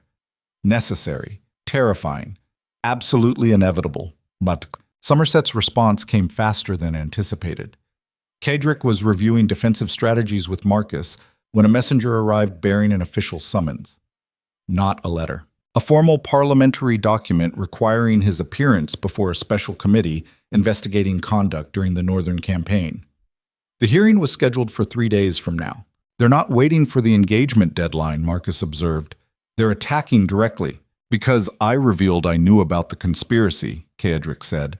Somerset's accelerating the timeline before I can establish better defensive positions. The summons detailed specific incidents under investigation. The civilian casualties from the artillery strike Caedric had ordered. Villages burned to deny enemy resources. Prisoners executed after surrender because guarding them was tactically impossible. Every decision that had kept his regiment alive but violated the comfortable fiction that war could be waged humanely. They were going to expose the monster beneath the hero's metal, and they were doing it publicly, in Parliament, where Caedric's usual methods of intimidation and force carried no weight. The tactical impossibility was now absolute. Defending his wartime decisions meant admitting to actions that would horrify London society. Refusing to defend them meant accepting guilt for atrocities. Somerset had constructed a perfect trap. "I need character witnesses," Caedric said. "Soldiers who served under me. Men who understand the decisions I made and why they were necessary." Marcus shook his head slowly. "Already tried.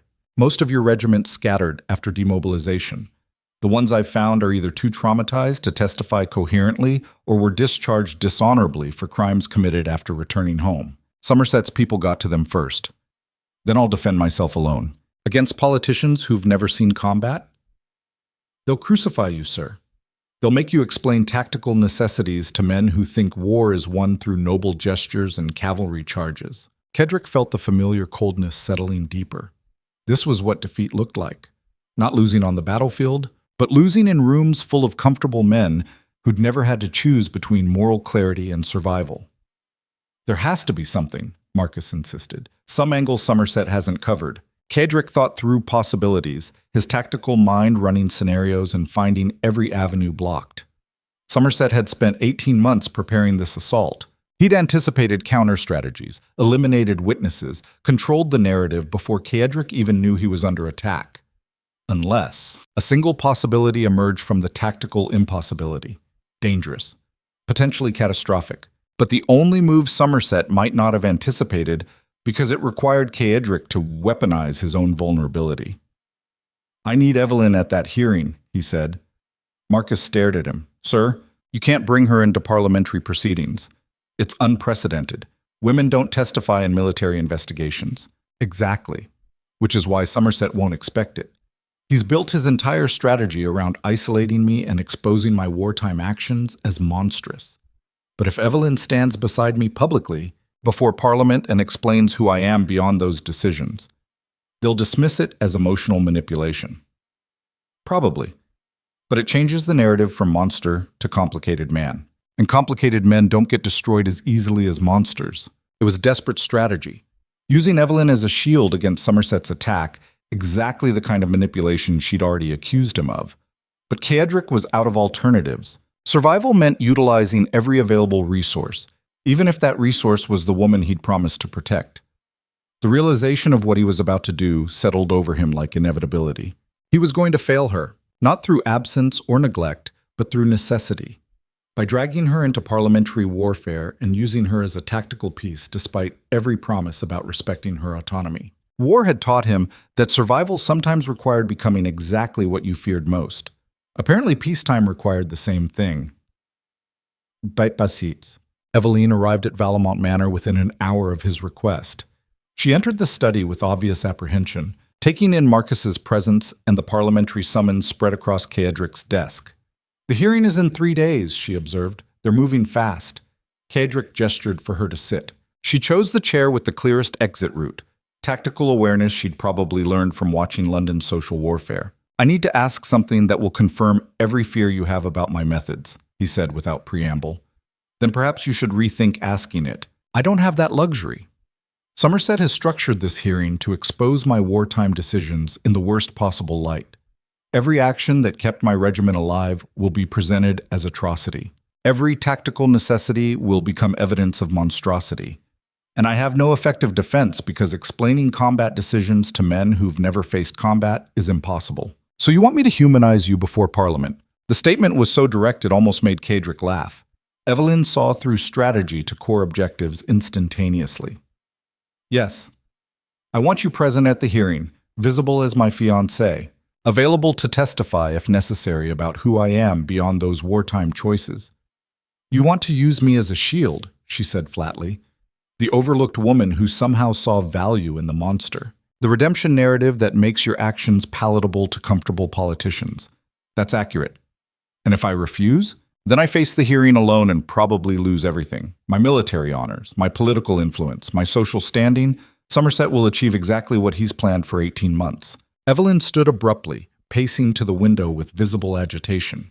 Outside, London continued its evening routines, thousands of people unaware that power was shifting inside Valemont Manor. "You promised me honesty," she said without turning. "So be honest now. If I do this, if I testify before Parliament defending your character, am I making a choice or fulfilling your strategic necessity?" "Both," Caedric admitted. "I need you strategically, but I'm asking rather than manipulating circumstances to force your cooperation. That distinction matters to me even if it seems meaningless to you."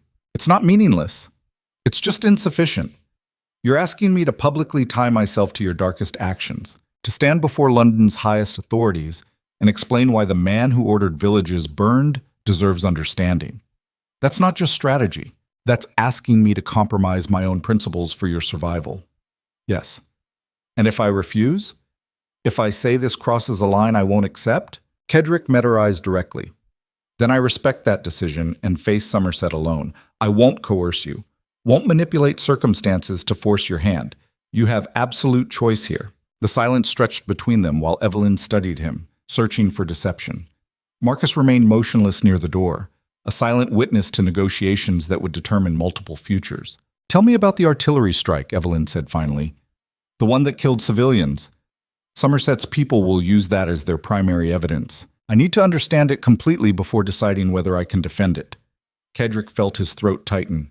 The artillery strike was the nightmare that visited most frequently. The decision that had saved his regiment but destroyed his ability to see himself as anything except necessary evil. "We were surrounded," he said quietly. 400 men against 3,000. The enemy was using a village as staging ground for their assault.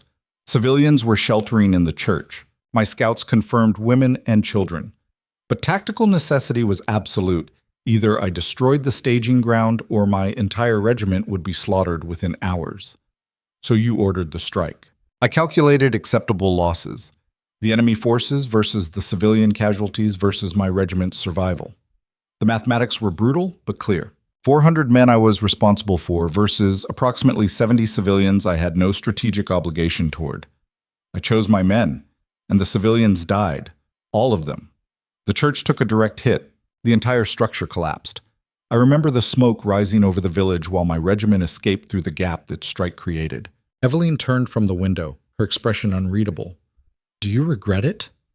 The question demanded honesty, even though honesty would probably destroy whatever remained between them. "No," Caedric said. "I regret that the choice was necessary, but I don't regret making it. Given identical circumstances, I'd order that strike again. That's what makes me monstrous. Not the violence itself, but the absence of regret for violence that achieved its tactical objective." Eveline crossed the room slowly, standing directly before him, close enough that he could see the precise moment she made her decision. "I'll testify," she said, "but understand this. I'm not defending your actions. I'm explaining that people are more than their worst decisions. That complexity deserves consideration even when actions are indefensible. If Parliament interprets that as approval, that's their misunderstanding. That's all I'm asking." "No. You're asking me to stand beside someone who carries that artillery strike in his bones. Who would make the same choice tomorrow if circumstances demanded it? You're asking me to accept that the man I'm marrying is capable of calculated violence without remorse." "Yes. And you need me to be comfortable with that reality." Caedric wanted to lie, to soften the truth, to promise he was more than the sum of his worst choices, but Eveline had earned brutal honesty. "I need you to choose me despite that reality," he said. "I can't promise comfort. Can't promise I won't make similar decisions if circumstances become desperate again. I can only promise honesty about who I am and what I'm capable of." Eveline studied him for a long moment, her dark eyes searching for something beneath the scar and the reputation. Whatever she found apparently satisfied some internal requirement. 3 days until the hearing, she said. Use that time to prepare me properly. If I'm going to stand before Parliament defending the indefensible, I need every relevant detail, every decision, every consequence.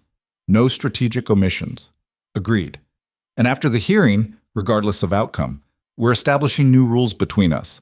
No more decisions made without consultation. No more protection through manipulation. If we survive Somerset's attack, we survive as partners or not at all. The terms were fair and terrifying. Caedric had spent 3 years operating with absolute authority over his own decisions.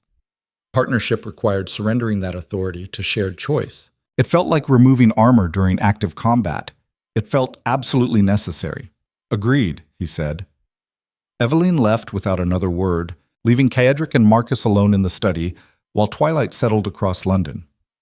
She's remarkable, Marcus observed. Most women would have fled by now. She's choosing danger over safety, Caedric said. That's not remarkable. That's insane. Or perhaps she understands that some things are worth the risk. Even terrible things. Even men who order artillery strikes on churches. Caedric poured whiskey with hands that barely trembled. The next 3 days would determine whether honesty could survive political warfare, whether complexity could be weaponized against Somerset's simplistic narrative of monster returning from war, and whether two damaged people could build something functional from ruins and brutal truth. The odds weren't favorable, but Caedric had survived worse odds in trenches filled with frozen bodies. At least this time, he wouldn't face the assault alone. That had to count for something, even if everything else burned. 3 days passed like a countdown to execution. Caedric spent every waking hour preparing Eveline for parliamentary testimony, drilling her on procedures, potential questions, Somerset's likely attack vectors. They worked in his study, surrounded by maps and military records and the documented evidence of every choice that haunted him. She listened with that focused intensity she possessed, absorbing details, asking questions that cut straight to tactical vulnerabilities. By the second day, she knew his war better than most men who'd fought it. By the third day, she understood why he couldn't sleep anymore. The morning of the hearing arrived with iron-gray clouds threatening snow. Caedric dressed in full military regalia, every medal earned through blood, every decoration representing decisions that had kept men alive while destroying his ability to feel human. The uniform felt like armor and accusation simultaneously. Marcus appeared as Caedric was fastening the final clasp. "The carriage is ready, sir. Miss Ashcroft arrived 10 minutes ago. She's waiting downstairs." "How does she look?" "Terrified and determined. So approximately how you look." Caedric descended to find Eveline standing in the entrance hall wearing deep blue. Formal, but not ostentatious, chosen to project competence without demanding attention.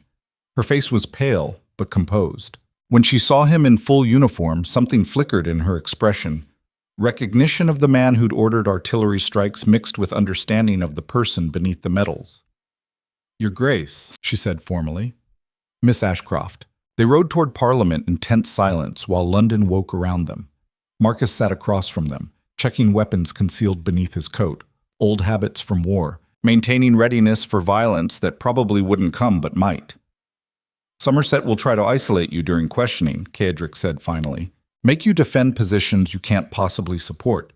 When that happens, redirect a character rather than engaging with tactical decisions." "I understand the strategy," Eveline replied. "I'm not a soldier, but I'm not stupid." "I know. But knowing strategy and executing under pressure are different things. You're talking to someone who survived 23 years in London society as the unmarriageable sister. I understand pressure, Your Grace." The carriage stopped outside Parliament's imposing facade. Caedric could see the gathered crowd. Nobles, journalists, curious citizens drawn by scandal. They wanted blood today, wanted to watch the Iron Duke stripped of his armor and revealed as the monster everyone suspected he was. Somerset had built his audience perfectly. Inside, the hearing chamber was designed for intimidation. High ceilings, dark wood paneling, rows of seats occupied by Parliament members who would serve as judge and jury. At the center, a single chair faced the assembled authority like an execution platform. Caedric recognized several faces immediately. Lord Pemberton, still bitter about the dinner humiliation. Lord Crow, Somerset's primary operative. And at the head of the committee, presiding over the proceedings with practiced gravitas, Duke of Somerset himself. He was 70 years old with silver hair and the kind of face that projected wisdom and moral authority. The perfect instrument for public destruction. Beside him sat a military prosecutor who would present evidence, a Major Caedric didn't recognize, but who carried himself with the rigid certainty of men who'd studied war from safe distances. The chamber filled quickly. Nobles taking positions, journalists preparing notes. Eveline was directed to a side gallery where witnesses waited, separated from Caedric by physical distance and parliamentary protocol. Their eyes met once before proceedings began. Hers held steady determination. His probably reflected the emptiness that preceded combat, the shutdown of unnecessary emotion, the narrowing of focus to pure survival. Then Somerset's gavel struck wood, and the assault began. "We are gathered to investigate conduct during the Northern campaign by Duke Caedric Valemont," Somerset announced, his voice carrying perfect authority. Specifically, allegations of excessive force, disregard for civilian safety, and actions inconsistent with codes of military honor. "Duke Valemont, you will answer questions truthfully and completely." Caedric stood at the center chair, refusing to sit. Small defiance, but visibility mattered. He wouldn't face this seated like a defendant awaiting judgment. The military prosecutor rose, carrying documents that Caedric recognized as after-action reports from his regiment. Reports he'd written himself, documenting every engagement, every decision, every consequence. They were about to use his own honesty against him. "Duke Valemont," the prosecutor began, "on March 7th of last year, you ordered artillery bombardment of the village of Ashenmoor, despite confirmed reports of civilian presence. Is this accurate?" "Yes."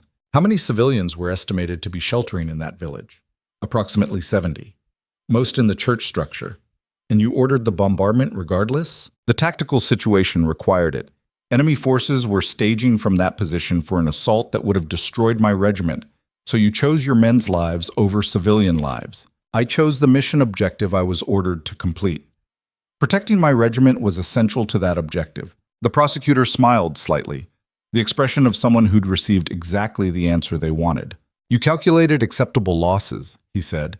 70 innocent lives were acceptable casualties for military advantage. 70 confirmed casualties prevented 400 probable casualties plus mission failure, Caedric replied, keeping his voice level.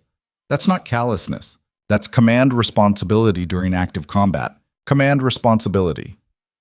The prosecutor repeated the phrase like it tasted foul. "Tell me, Duke Valemont, did you personally verify those civilian casualties after the bombardment?" "No. My regiment was under immediate threat. Verification wasn't tactically possible. So you ordered the strike, killed approximately 70 people, and never confirmed whether that violence was actually necessary. The attack came from that village. The bombardment eliminated the threat. Those are the relevant facts." Somerset leaned forward, his expression carefully constructed concern. "Duke Valemont, perhaps you could help us understand your mindset. When you ordered that artillery strike, what were you feeling?" The question was designed to trap him. Answer with emotion and appear unstable. Answer without emotion and confirm the monster narrative. Caedric chose truth. "Nothing," he said. "I felt nothing. I calculated probabilities, assessed tactical necessities, and made the decision that maximized survival for men under my command. Feeling would have been a luxury I couldn't afford." Silence filled the chamber.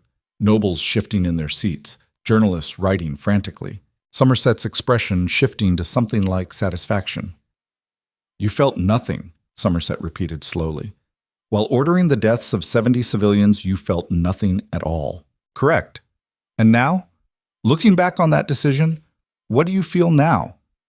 Caedric met Somerset's eyes directly, recognizing the trap tightening but unable to avoid it. This was the moment designed to destroy him. Admit regret and appear weak. Admit absence of regret and confirm monstrosity. He chose honesty again. "I feel exactly what any commander should feel about decisions made during combat," he said. "Recognition that violence was necessary. Awareness that alternatives would have produced worse outcomes. An acceptance that survival sometimes requires choices that haunt you without being wrong." "So you feel no remorse," the prosecutor said. "I feel remorse that the choice was necessary. I don't regret making it." The distinction clearly meant nothing to men who'd never faced similar decisions. The chamber buzzed with reaction, shocked whispers, moral condemnation, exactly the response Somerset had orchestrated.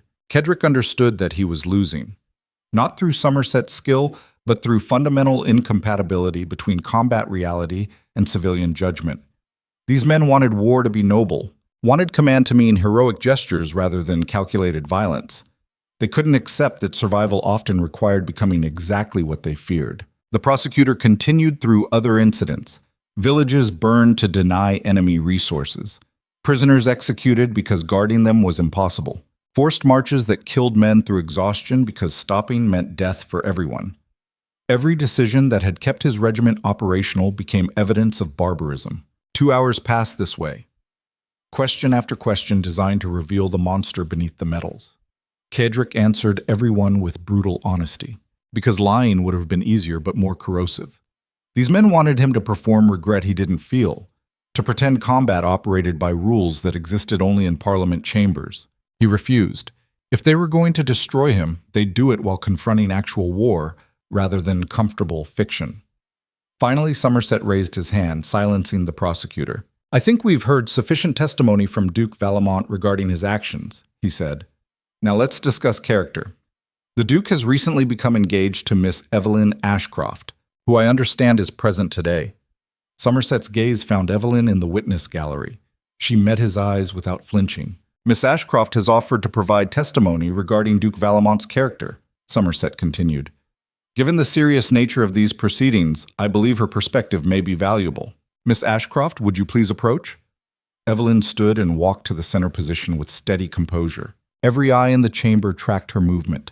The overlooked woman who'd somehow captured the Iron Duke's attention now standing before London's highest authority. Somerset's expression was carefully neutral, but Caedric recognized the predatory calculation beneath. This was the moment Somerset had planned most carefully, using Eveline's testimony to either expose Caedric's manipulation or force her to defend indefensible actions, destroying her credibility and Caedric's last humanizing connection simultaneously. "Miss Ashcroft," Somerset began gently, "you've agreed to marry Duke Valemont. May I ask when your engagement was formalized?" 3 weeks ago," Eveline replied. "And prior to that engagement, how long had you known the Duke?" "We met before his deployment, reconnected after his return approximately 2 months ago." So, a relatively brief courtship leading to engagement. Some might consider that hasty. Some might. But given the Duke's reputation and my family's limited standing, most considered it unprecedented rather than hasty. Subtle laughter rippled through the chamber. Eveline had deflected Somerset's implication while acknowledging reality. Caedric felt something like pride mixed with fear. "Tell me," Somerset continued, "during your courtship, did Duke Valemont discuss his wartime experiences?" "Extensively." "Did he express regret for the decisions we've been examining today?" Eveline paused, choosing words carefully. "He expressed awareness that his decisions would be judged harshly by people who've never faced similar circumstances. But no, he didn't perform regret for actions he believes were necessary. Performance is an interesting word choice. It's the accurate word. You want him to feel ashamed of keeping his men alive, to apologize for making impossible choices under conditions none of you understand. That's asking for performance, not honesty." The chamber erupted with reaction. Somerset's carefully constructed proceedings suddenly disrupted by a woman refusing to play her assigned role. He raised his hand for silence. "Miss Ashcroft, I'm not asking Duke Valemont to be ashamed. I'm asking him to demonstrate human conscience regarding civilian deaths." "He has conscience," Eveline said firmly, "but conscience doesn't mean feeling what you want him to feel. It means making the hardest possible decisions while understanding their weight. You see a man who feels nothing. I see a man who feels everything and survives by not letting emotion override necessary action. You're defending the indefensible. No, I'm explaining complexity to people who prefer simplistic narratives. Duke Valemont isn't a monster or a hero. He's a man who survived horror by becoming capable of terrible things. If that disturbs you, perhaps you should consider not sending men to war and then judging them for what war requires." The chamber exploded with voices, outrage, agreement, shock at a woman speaking so directly to parliamentary authority. Somerset's expression hardened, his careful control slipping slightly. "Miss Ashcroft, do you understand that defending these actions makes you complicit in them? I understand that judging combat decisions from comfortable seats in London makes you cowards pretending at moral authority." The word landed like a physical blow. Somerset's face flushed red while chaos erupted in the chamber. Nobles shouting, journalists scrambling to record the confrontation, guards moving forward uncertainly. Caedric felt something crack inside his chest, recognition that Eveline had just destroyed her own reputation defending his. She'd walked into Somerset's trap knowing exactly what it would cost, and chosen to detonate it rather than let Somerset use her as a weapon. It was the most courageous thing he'd ever witnessed. It was also strategic suicide. Somerset hammered his gavel repeatedly, finally restoring order. His voice when he spoke was ice, Miss Ashcroft, you will be held in contempt if you continue this behavior. Then hold me in contempt, Eveline replied calmly. But stop pretending this proceeding is about justice. You're destroying a man because he refused your political alliance. You're using war as justification for personal vendetta. Everyone in this chamber knows it. I'm simply saying it aloud. Prove it, Somerset challenged. Prove I'm acting from personal motivation rather than legitimate concern. You approached Duke Valemont 18 months ago requesting a partnership that would have made you the primary power in Parliament. He refused. 3 weeks after he announced our engagement, you initiated these proceedings. The timeline speaks for itself. Somerset's expression shifted to something uglier. Careful mask slipping. You're speculating based on rumor and desperate hope. I'm stating facts. And unlike everyone else in this chamber, I'm not afraid of you. The silence that followed was absolute. Every person in the room recognized the confrontation had escalated beyond procedural questions into direct challenge. Eveline stood at the center, small and unremarkable by London standards, facing down one of England's most powerful nobles without flinching. Caedric understood that she'd just made herself a target. Somerset couldn't tolerate such public defiance. He'd destroy her now, along with destroying Caedric, eliminating both threats simultaneously. But he'd also revealed his true motivation. Eveline's accusation hung in the air like smoke from a fired weapon. Impossible to dismiss, too public to ignore. Somerset recovered quickly, his expression smoothing back to calculated authority. This proceeding will continue tomorrow, he announced. Duke Valemont, you are confined to your estate pending final judgment. Miss Ashcroft, you will face separate charges for contempt of parliamentary process. The gavel struck. Judgment deferred, but outcome predetermined. Guards moved to escort Caedric from the chamber. He met Eveline's eyes across the room and saw no regret in her expression, just fierce satisfaction that she'd damaged Somerset even while destroying herself. They'd lost the battle, but the war was still undecided. Valemont Manor felt like a fortress under siege that evening. Marcus had already received reports that Somerset's people were moving through London spreading the narrative. Caedric confirmed as monster, Eveline revealed as his accomplice, both deserving immediate social destruction. The aristocracy was eagerly consuming the scandal. Caedric sat in his study with whiskey and growing darkness, reviewing what remained of his position. Somerset had Parliament's support, had public opinion, had successfully isolated Caedric from every avenue of conventional defense. Tomorrow would bring formal judgment and probably stripping of military honors. Within a week, he'd be politically destroyed. Within a month, socially exiled. Everything he'd fought to preserve was collapsing. The study door opened without warning. Eveline entered carrying the confident posture of someone who'd made peace with consequences. You shouldn't be here, Caedric said. Somerset will use any association between us as additional evidence. Somerset can go to hell. She poured herself whiskey without asking permission and sat in the chair across from his desk. Her blue dress from the hearing was rumpled now, hair slightly disheveled, but her eyes held steady determination. That was remarkable today, Caedric said. Suicidal, but remarkable. I noticed you weren't defending yourself effectively. Thought someone should. You destroyed your reputation. Somerset will charge you with contempt. Your family will be humiliated. Yes, all accurate. And I'd do it again. Why? She met his eyes directly. Because someone had to tell the truth. Because watching them dismantle you using moral certainty they haven't earned made me furious. Because you're not perfect, but you're honest. And that's rarer than anyone in that chamber deserves. Caedric felt something shift inside his chest. Not quite hope. Something more dangerous. The recognition that Eveline had chosen him completely. Not despite his nature, but with full understanding of it. We're both destroyed now, he said quietly. Probably. But at least we're destroyed honestly. That's not comfort. No. But it's better than the alternative. They sat in growing darkness while London continued around them. Two people who just burned every bridge and somehow found the wreckage acceptable. Marcus entered with news that made everything worse. Somerset's moving faster than anticipated, he reported. He's convinced the Crown to accelerate judgment. Final hearing is scheduled for tomorrow morning with immediate sentencing. So we have 12 hours, Caedric said. To do what, sir? You've been confined to the estate. Miss Ashcroft is facing contempt charges. Somerset controls every conventional avenue.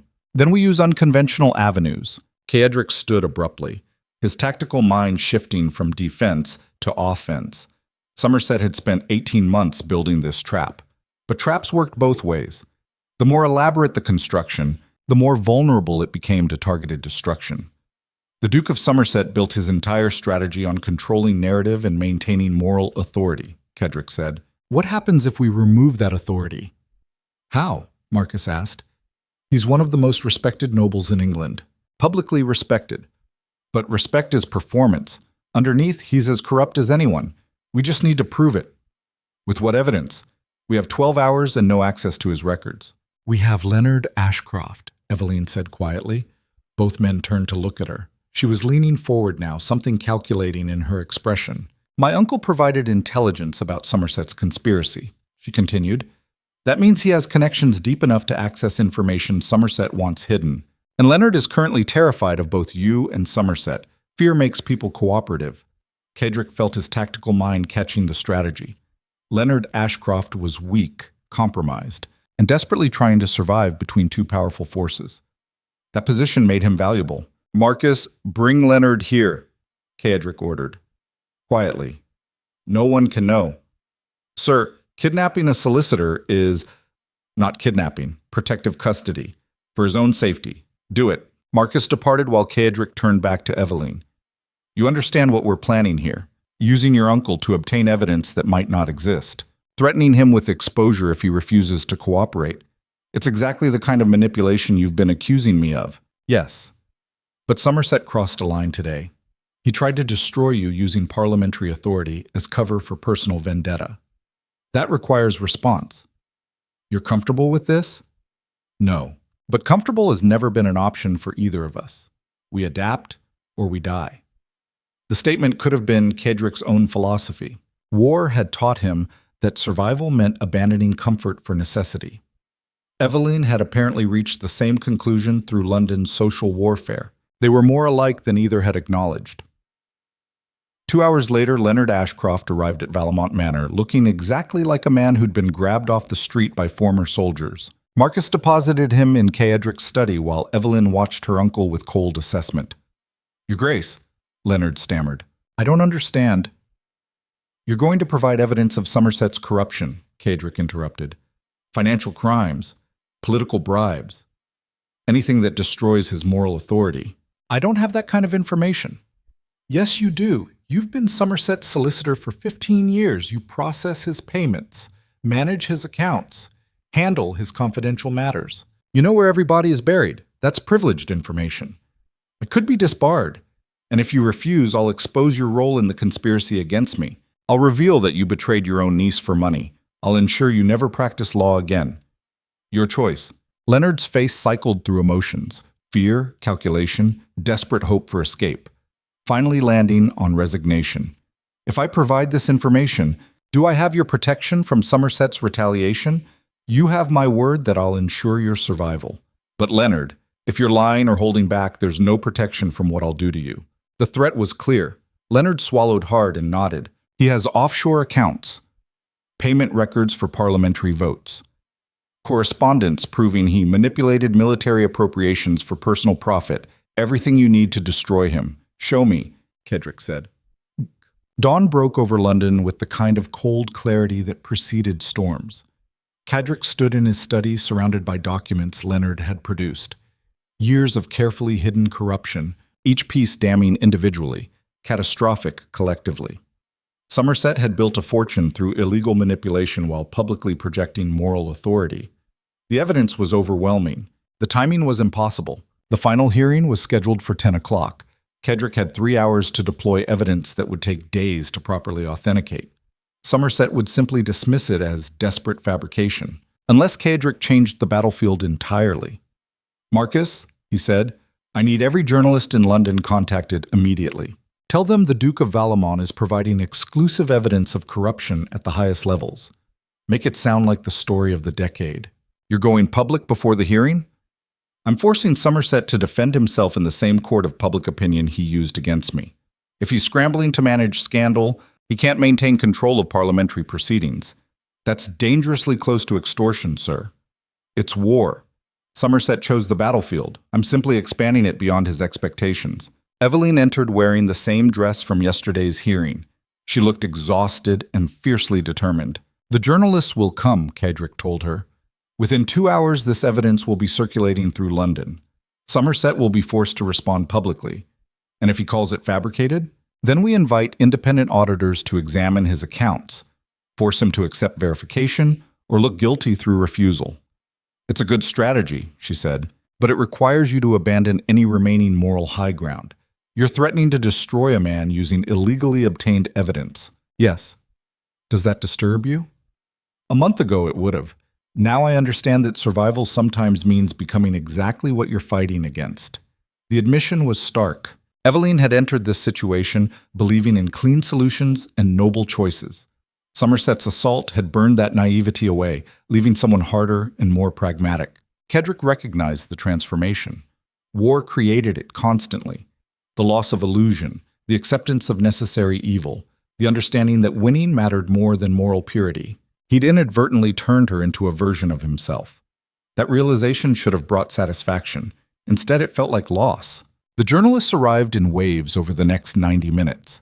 Caedric provided documents with careful explanation, watching their expressions shift from skepticism to shock as they reviewed the evidence.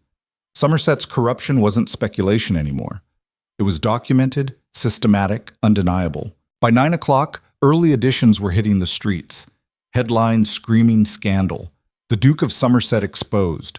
Parliamentary corruption. The aristocracy's perfect moral authority revealed as another powerful man protecting his position through illegal means. London exploded with reaction, and Somerset was forced to respond. The final hearing was chaos before it even began. Journalists packed the chamber. Nobles arrived demanding explanations. Somerset entered looking thunderous, his carefully maintained composure cracking under public scrutiny. When proceedings opened, he didn't direct attention to Caedric's military conduct. He attacked directly. Duke Valemont has released fabricated evidence in a desperate attempt to deflect judgment, Somerset announced. These documents are forgeries designed to create scandal where none exists. Then submit to independent audit, Caedric replied from his position. Allow neutral parties to examine your accounts. If the evidence is fabricated, verification will prove it. I will not dignify these accusations with, "So you refuse verification." Interesting. Almost like you're afraid of what auditors would find. The chamber buzzed with reaction. Somerset had walked directly into the trap. Refusing audit looked guilty. Accepting it meant exposing corruption. Either choice destroyed his position. Somerset's expression shifted to something uglier. Pure fury, barely controlled. "You've crossed a line," he said quietly. "This is no longer about your military conduct. This is personal war." "You made it personal 18 months ago when I refused your alliance," Caedric replied. "I'm simply fighting back using methods you taught me." The confrontation was no longer about justice or military conduct or parliamentary procedure. It was two powerful men locked in direct conflict with London watching, and Caedric had just shifted the battlefield to terrain where Somerset couldn't maintain advantage. The hearing dissolved into chaos. Nobles shouting, journalists recording everything. Somerset unable to restore order because his authority had been compromised by scandal. Finally, he hammered his gavel with fury. "This proceeding is suspended pending investigation of these accusations. Duke Valemont, you remain confined. But understand this, you've made an enemy who will spend everything to destroy you." "I already had that enemy," Caedric replied. "I've just stopped pretending otherwise." He left the chamber with Eveline and Marcus, walking through crowds of stunned nobles and excited journalists. Outside, London continued its routines, unaware that power had just shifted inside Parliament's walls. But the shift wasn't victory, it was stalemate. Somerset was wounded, but not defeated. Caedric had survived immediate destruction, but remained vulnerable. And the evidence he'd deployed was illegally obtained, which meant Somerset could still prosecute him for extortion if sufficiently desperate. They'd bought time. They hadn't won. Back at Valemont Manor, Caedric stood at his study window watching snow begin falling across the city. Behind him, Eveline and Marcus waited for his assessment. "Somerset will retaliate," he said finally. "Not through Parliament anymore. Something more direct, more violent. You think he'll send men?" "I think he's desperate and furious and powerful enough to make problems disappear. We need to prepare for actual combat, not political maneuvering. The words hung in the evening air like prophecy. Because men like Somerset didn't accept defeat gracefully, and men like Caedric understood exactly what desperate enemies were capable of. Somewhere in London's shadows, violence was gathering.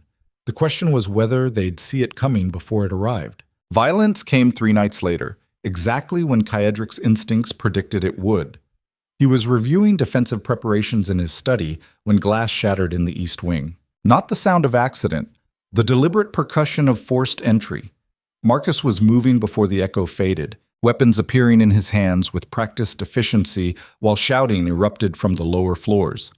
Somerset had sent men, not soldiers, not anyone official, just hired violence dressed in civilian clothing, operating in that gray space where powerful nobles made problems disappear without leaving evidence connecting back to themselves. Caedric felt the familiar coldness settle over him, the emotional shutdown that preceded combat.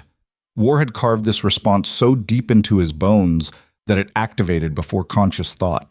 3 years of frozen trenches and desperate survival compressed into pure tactical awareness.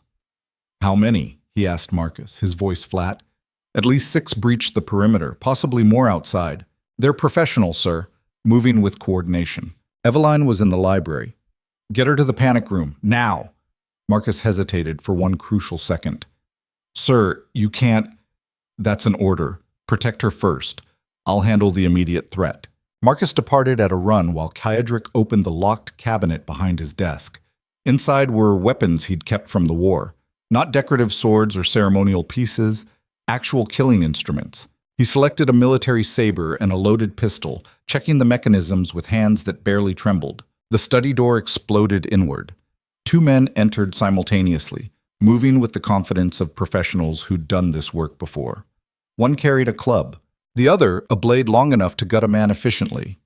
They saw Caedric standing behind his desk, holding weapons, and hesitated. That hesitation cost them everything. Caedric moved like violence had never stopped being his primary language. The pistol fired once, dropping the man with the blade before he could close distance. The report echoed through the manor like thunder.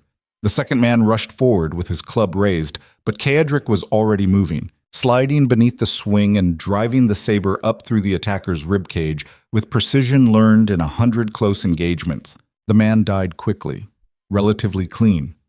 War had taught Caedric efficiency even in killing. He stepped over the bodies and moved into the corridor, more shouting from below. Crashes as furniture was overturned.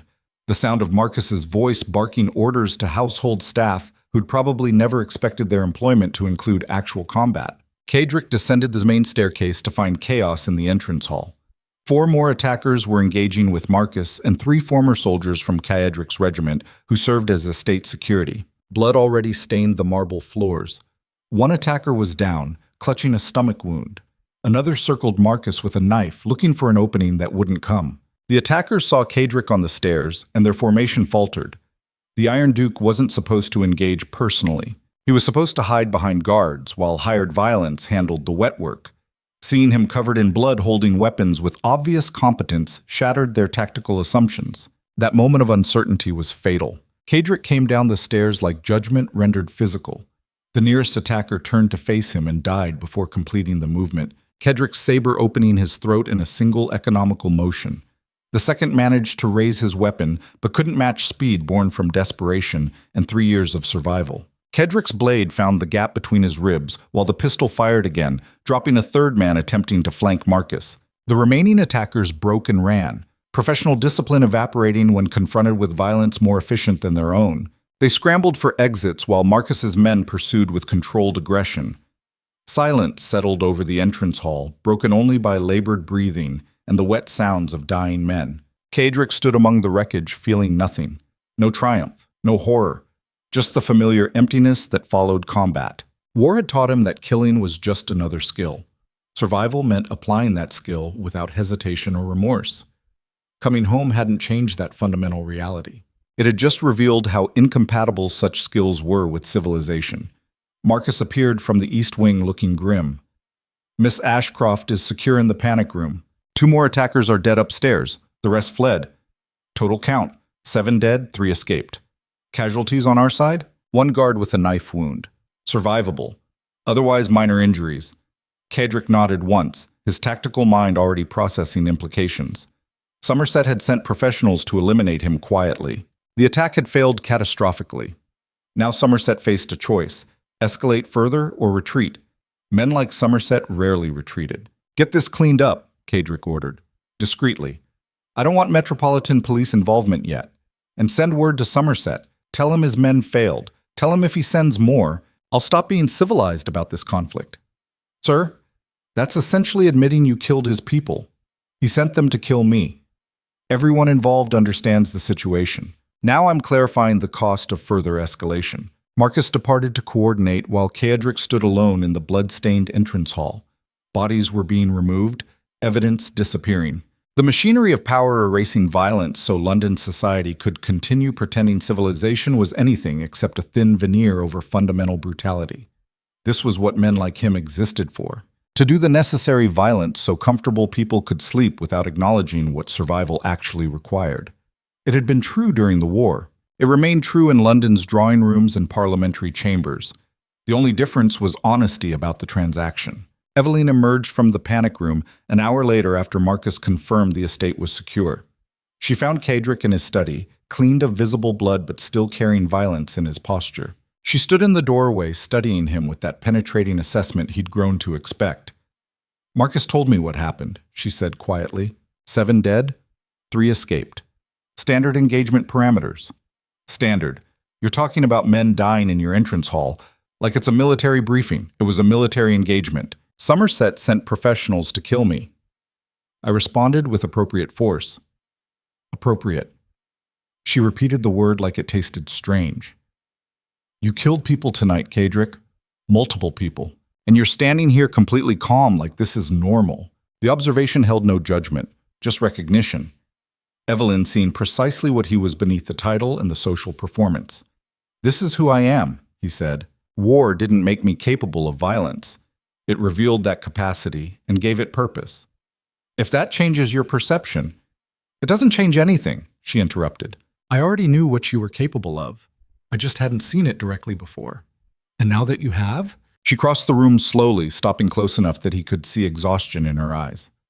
"Now I understand completely why you can't sleep, why comfort feels impossible, why every interaction carries weight. You live constantly in this space between civilization and survival, never quite belonging to either." The assessment was so accurate it felt like surgery. Caedric had spent 3 years unable to articulate that precise dislocation. Eveline had identified it after one night of violence. "I'm not asking you to fix me," he said quietly, "or even to accept this. I'm just being honest about what survival beside me actually requires." "I know. And I'm still here. Why? Because broken pieces can still build something functional. Maybe not beautiful, maybe not comfortable, but real.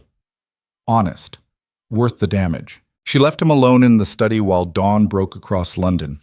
Caedric stood at the window, watching the city wake, wondering if Eveline truly understood what she'd committed to, or if she was still operating on hopeful theory rather than brutal experience. Time would reveal the truth. It always did. But Somerset's response arrived before noon. Not violence this time. Strategy. A letter delivered by official parliamentary courier, sealed with his ducal crest, containing an offer that revealed how desperate his position had become. Marcus read it first, his expression shifting to something like surprise. "He's proposing negotiation, sir. Private meeting. Neutral location. Both parties arrive alone. It's a trap, possibly. Or he's genuinely attempting to find resolution before this escalates into open warfare that destroys both of you." Caedric studied the letter. Somerset's handwriting was precise, controlled, betraying nothing of the fury that must be driving him. The proposal was simple. One meeting, complete honesty. Either they reached accommodation or they accepted that only total destruction of one party would end this conflict. The offer made tactical sense. Further violence risked exposure neither could afford. Parliamentary investigations into the corruption evidence had already begun, pressuring Somerset from multiple directions. Meanwhile, Caedric remained vulnerable to charges regarding the illegally obtained documents and the bodies currently disappearing from his estate. Stalemate was becoming mutually destructive. Accommodation might serve both their interests, or Somerset was luring him into a situation where assassination could be accomplished with plausible deniability. Either possibility required response. Tell him I accept, Caedric said. Tomorrow evening.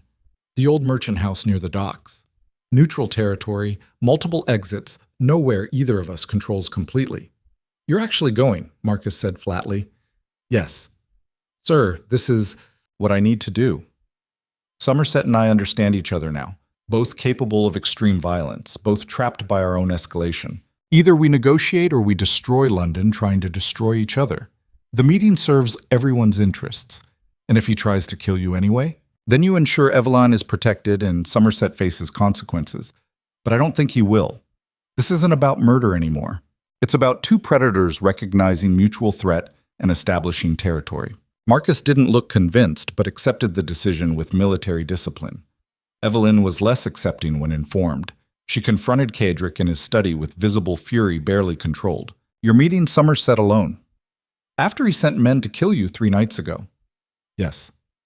That's suicidal stupidity. It's calculated risk. Somerset understands escalation now. He knows I'm capable of extreme violence. I know he commands significant resources. Further conflict serves neither of us. Negotiation is the logical progression. Logic. You're trusting logic with a man who tried to destroy you through parliamentary manipulation and hired assassins. I'm trusting self-interest. Somerset's position is damaged but not destroyed. Mine is similar. We both benefit from accommodation more than mutual annihilation. And if you're wrong, then I die. And you're free to rebuild your life without being tied to the Iron Duke's corpse. The statement landed like a blade between them. Eveline's expression shifted from fury to something colder. You actually believe that's freedom, she said. My fiancé being murdered, leaving me to explain to London society how I misjudged a monster. That's not freedom. That's another kind of imprisonment. I'm trying to protect you from… Stop, she interrupted. Stop trying to protect me by making unilateral decisions about situations that affect both our lives. You promised partnership after the hearing. This is you reverting to command authority because it's comfortable. The accusation was accurate. Caedric had defaulted to military hierarchy because negotiating every decision felt inefficient during crisis. But Eveline was right. He'd promised collaboration and immediately abandoned it when circumstances became dangerous. What do you want me to do? He asked. Let me come with you to the meeting. Absolutely not. Then cancel it. Or accept that you're still operating as the Iron Duke rather than as someone building a partnership. The choice she presented was impossible.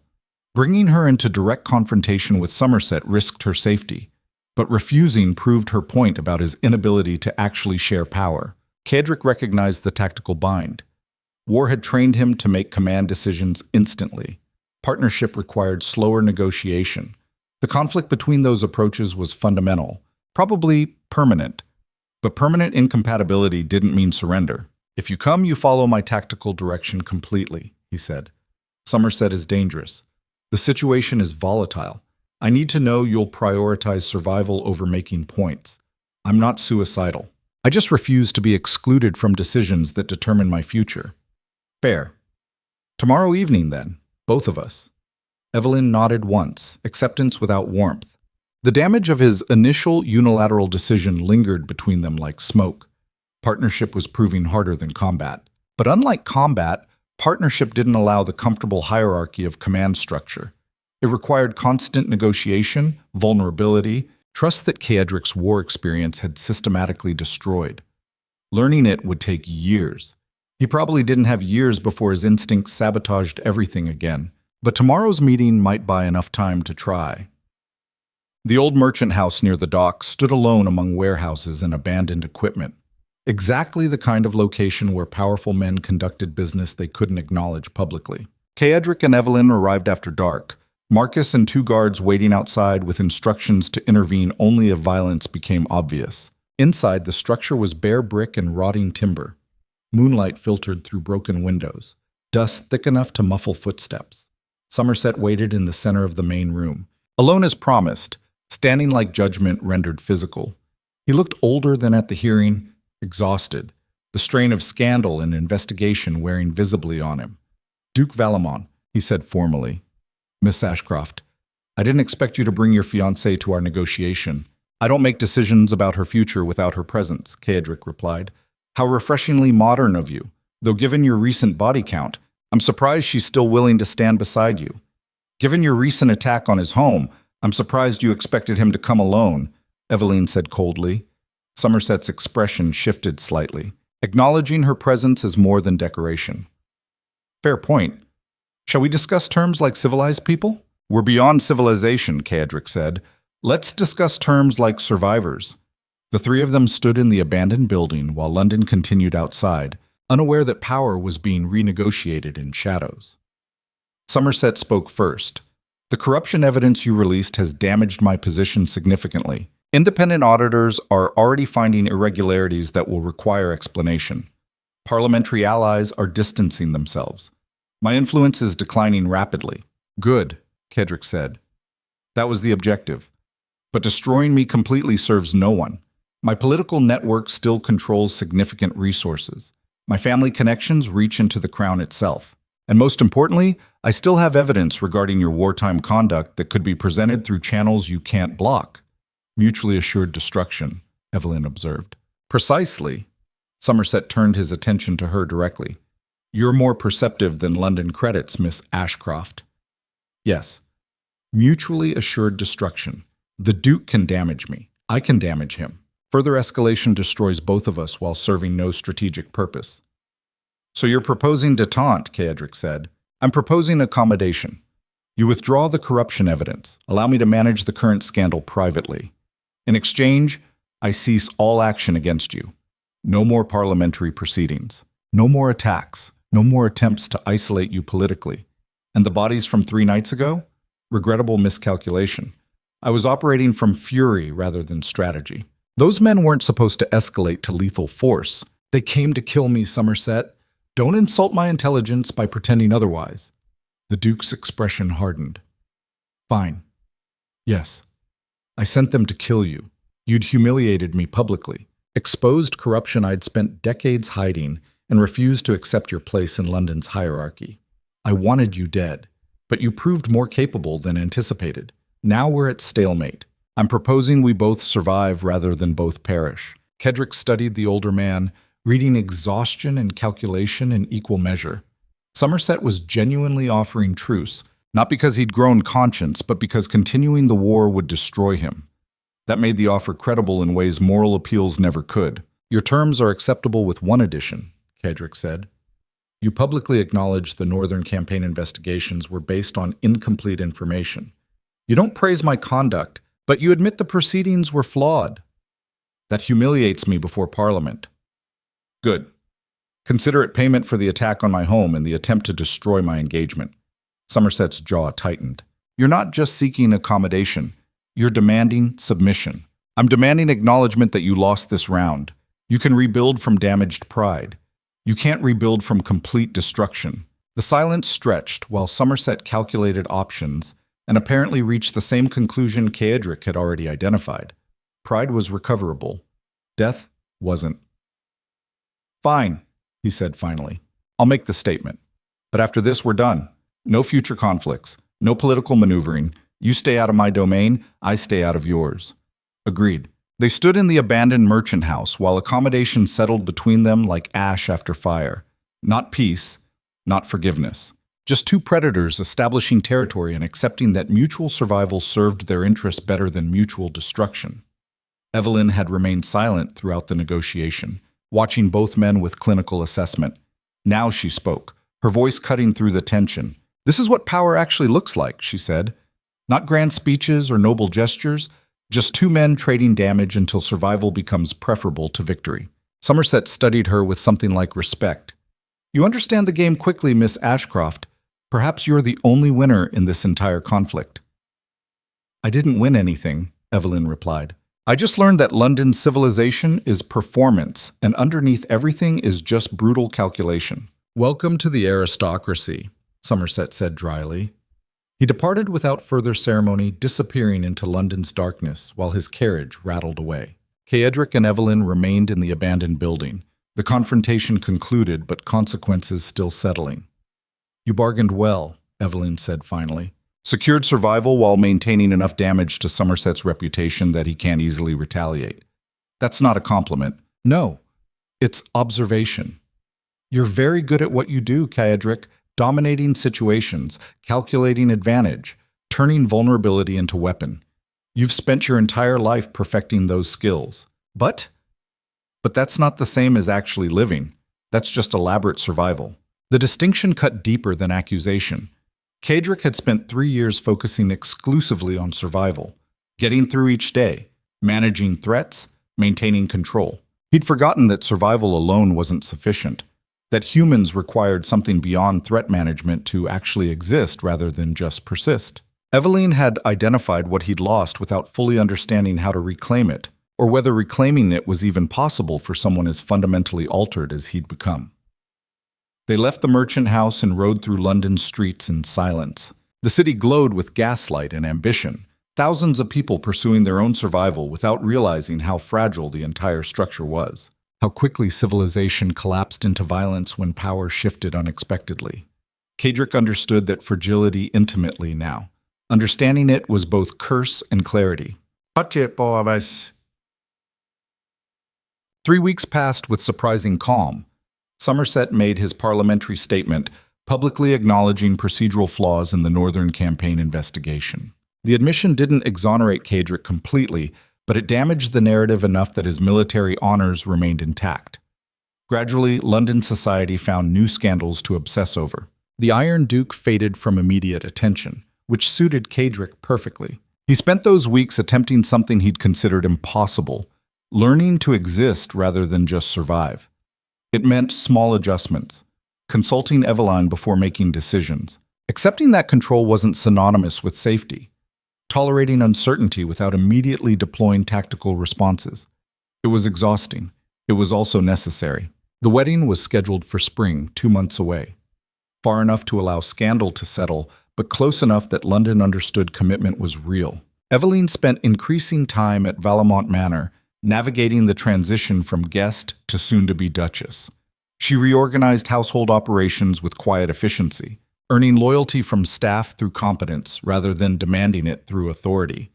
Marcus began consulting her on matters he'd previously brought only to Caedric.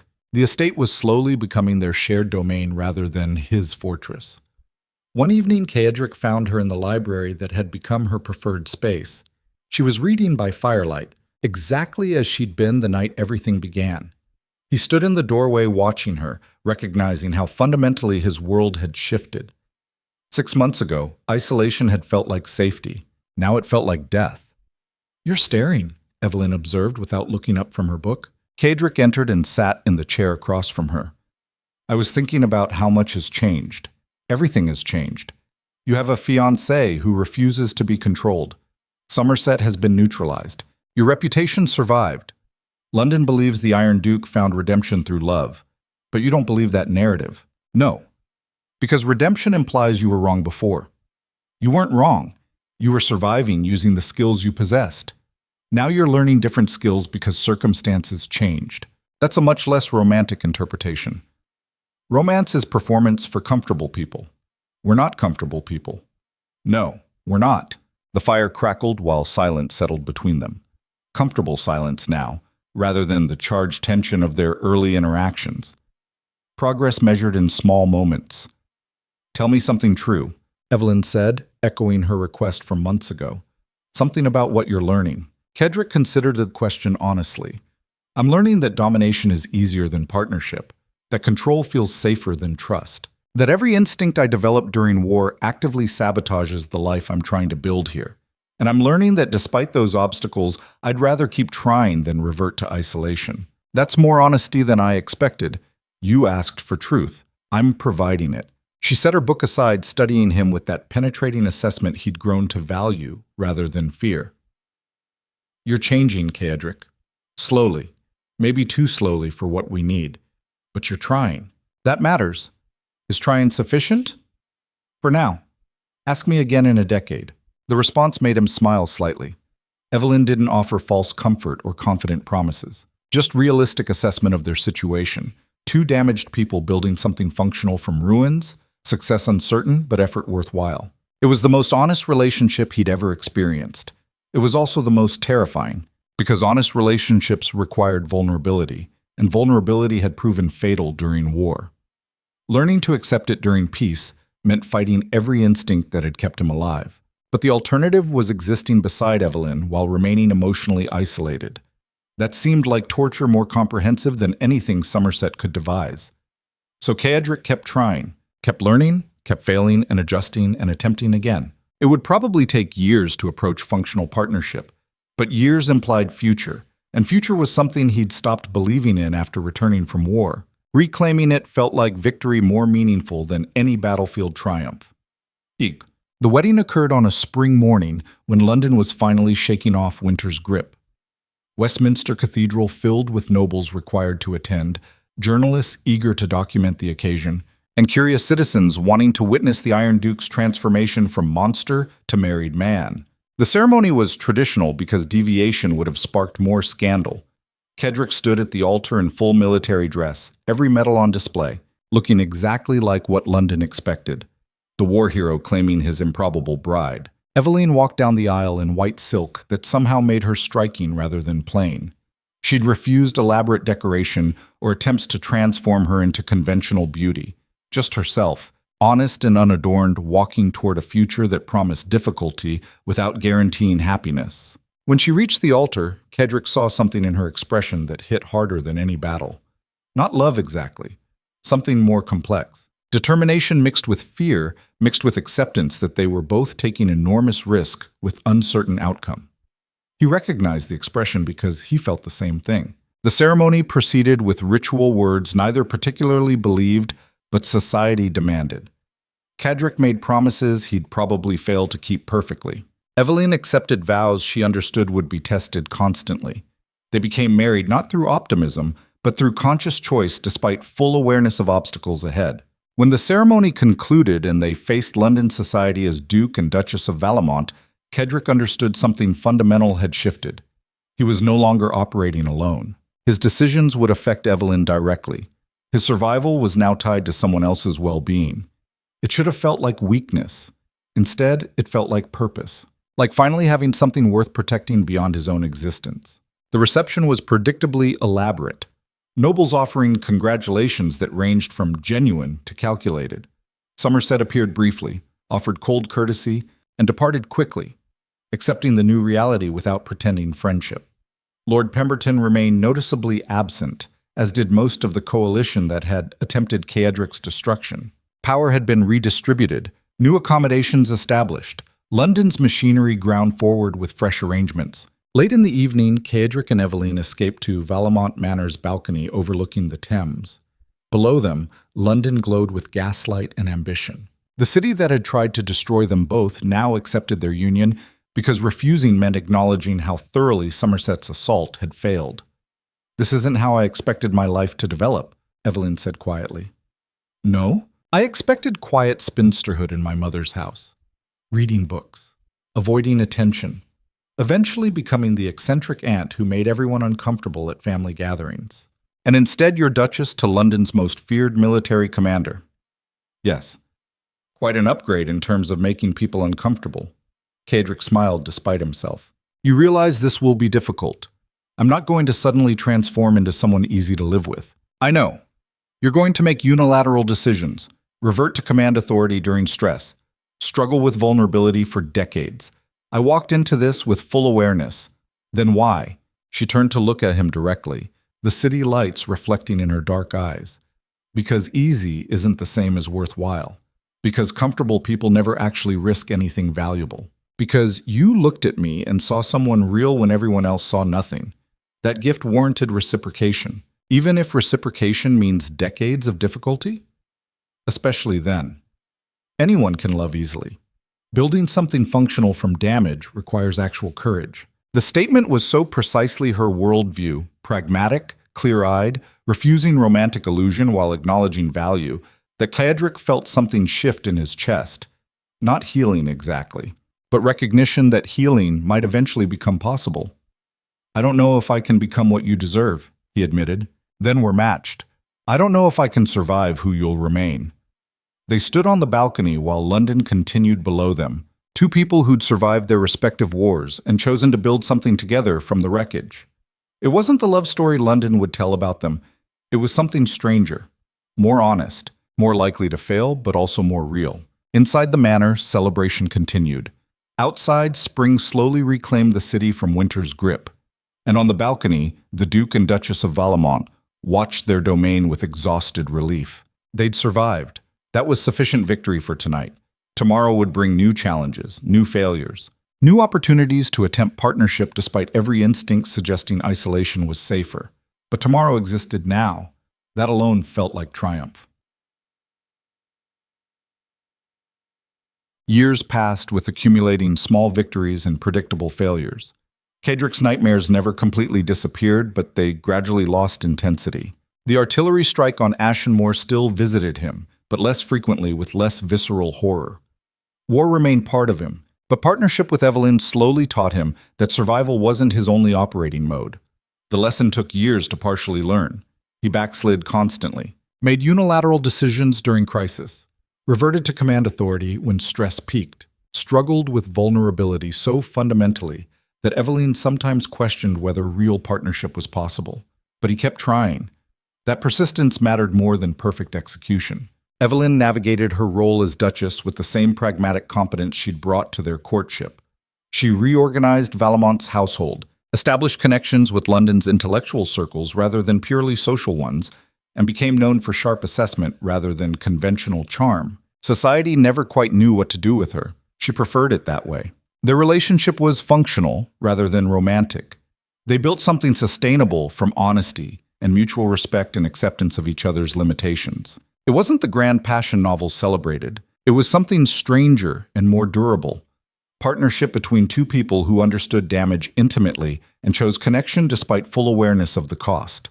5 years after the wedding, they stood together on Valemont Manor's balcony, overlooking the Thames. The city glowed beneath them exactly as it had on their wedding night, but context had shifted. They'd survived half a decade, built something functional, learned each other's patterns and triggers and capacities. Marcus had retired the previous year, accepting a small estate Caedric provided with gratitude that went unspoken. Most of the old regiment had scattered into civilian life. The war was becoming memory rather than present wound. Somerset died in his sleep at 76. The funeral was elaborate. Caedric attended out of respect for the accommodation they'd reached. Standing at the grave, watching London's aristocracy mourn one of their own, he felt nothing except cold recognition that power was temporary, and everyone's influence eventually faded, even his own. That recognition was strangely freeing. "I've been thinking about the North," Caedric said one evening as they reviewed estate documents. "About the village, Ashenmoor." Eveline set down the papers she'd been studying. "That's unusual. You normally avoid discussing specific engagements." "I know, but I've been considering whether there's value in returning, seeing what's been rebuilt, possibly funding reconstruction properly rather than leaving it to military reparations." The suggestion surprised even him as he spoke it. For years, he'd avoided any connection to his wartime decisions beyond accepting their necessity. But partnership with Eveline had slowly taught him that accepting necessity didn't preclude acknowledging harm. "You want to make reparations," she observed. "I want to see if rebuilding something I destroyed has value beyond tactical calculation. That's growth. Uncomfortable growth that will probably hurt, but growth nonetheless." They traveled north that summer, bringing significant funds and no expectations. Ashenmoor had been partially rebuilt but remained scarred.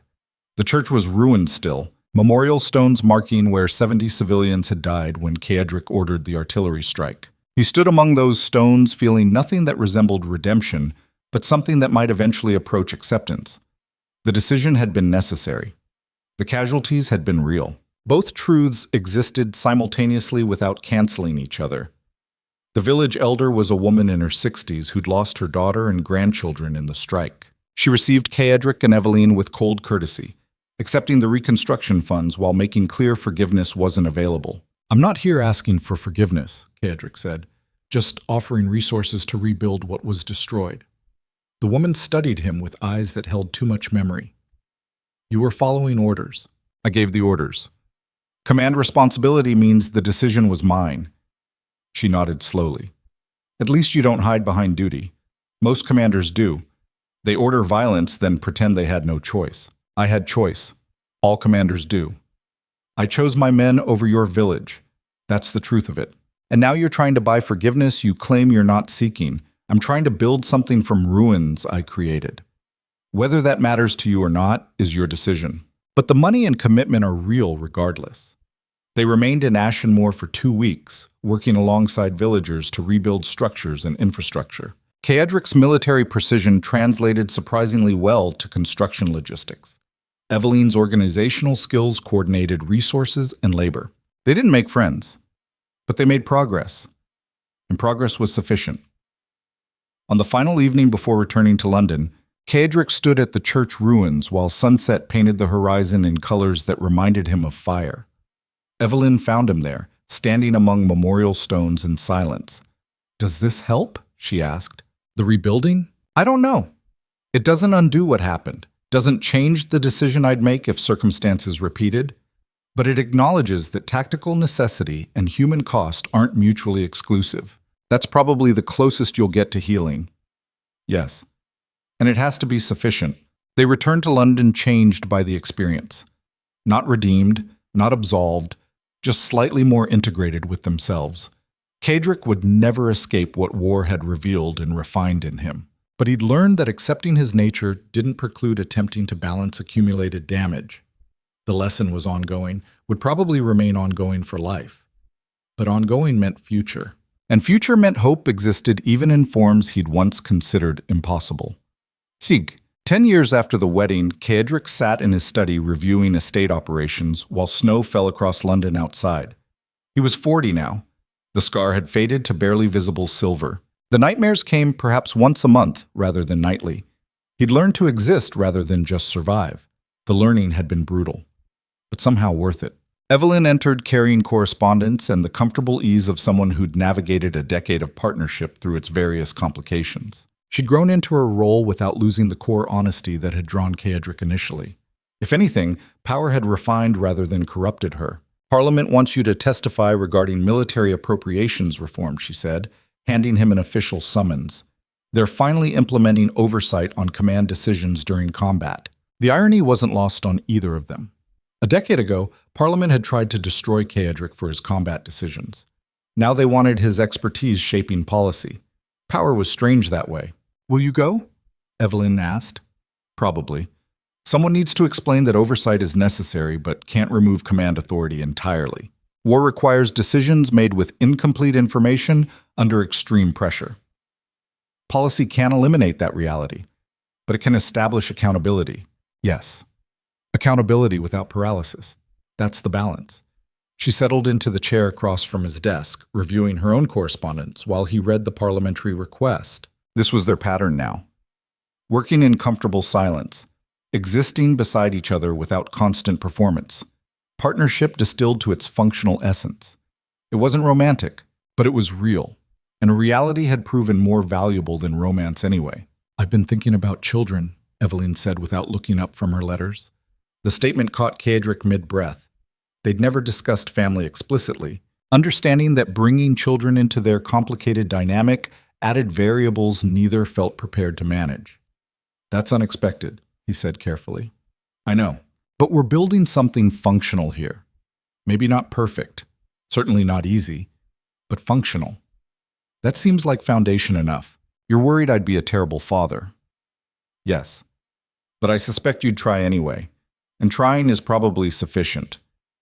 The assessment was so precisely Eveline, pragmatic, honest, recognizing limitations while committing to attempt anyway, that Caedric felt something like gratitude. "I'd be controlling and struggle with their autonomy and probably damage them in ways I can't currently predict," he said. "Yes, but you'd also protect them absolutely and teach them about survival, an honest assessment of reality. Those have value too. So you're proposing we attempt parenthood despite obvious obstacles. I'm proposing we risk it, the same way we risked marriage. Full awareness of potential disaster but commitment to try anyway." Caedric considered the proposal while watching snow fall across London. 10 years ago, the idea would have been impossible. He'd been too damaged, too isolated, too fundamentally broken. But a decade of partnership had slowly taught him that damage didn't preclude function, that broken pieces could build something worthwhile, even if never achieving perfection. Children would complicate everything.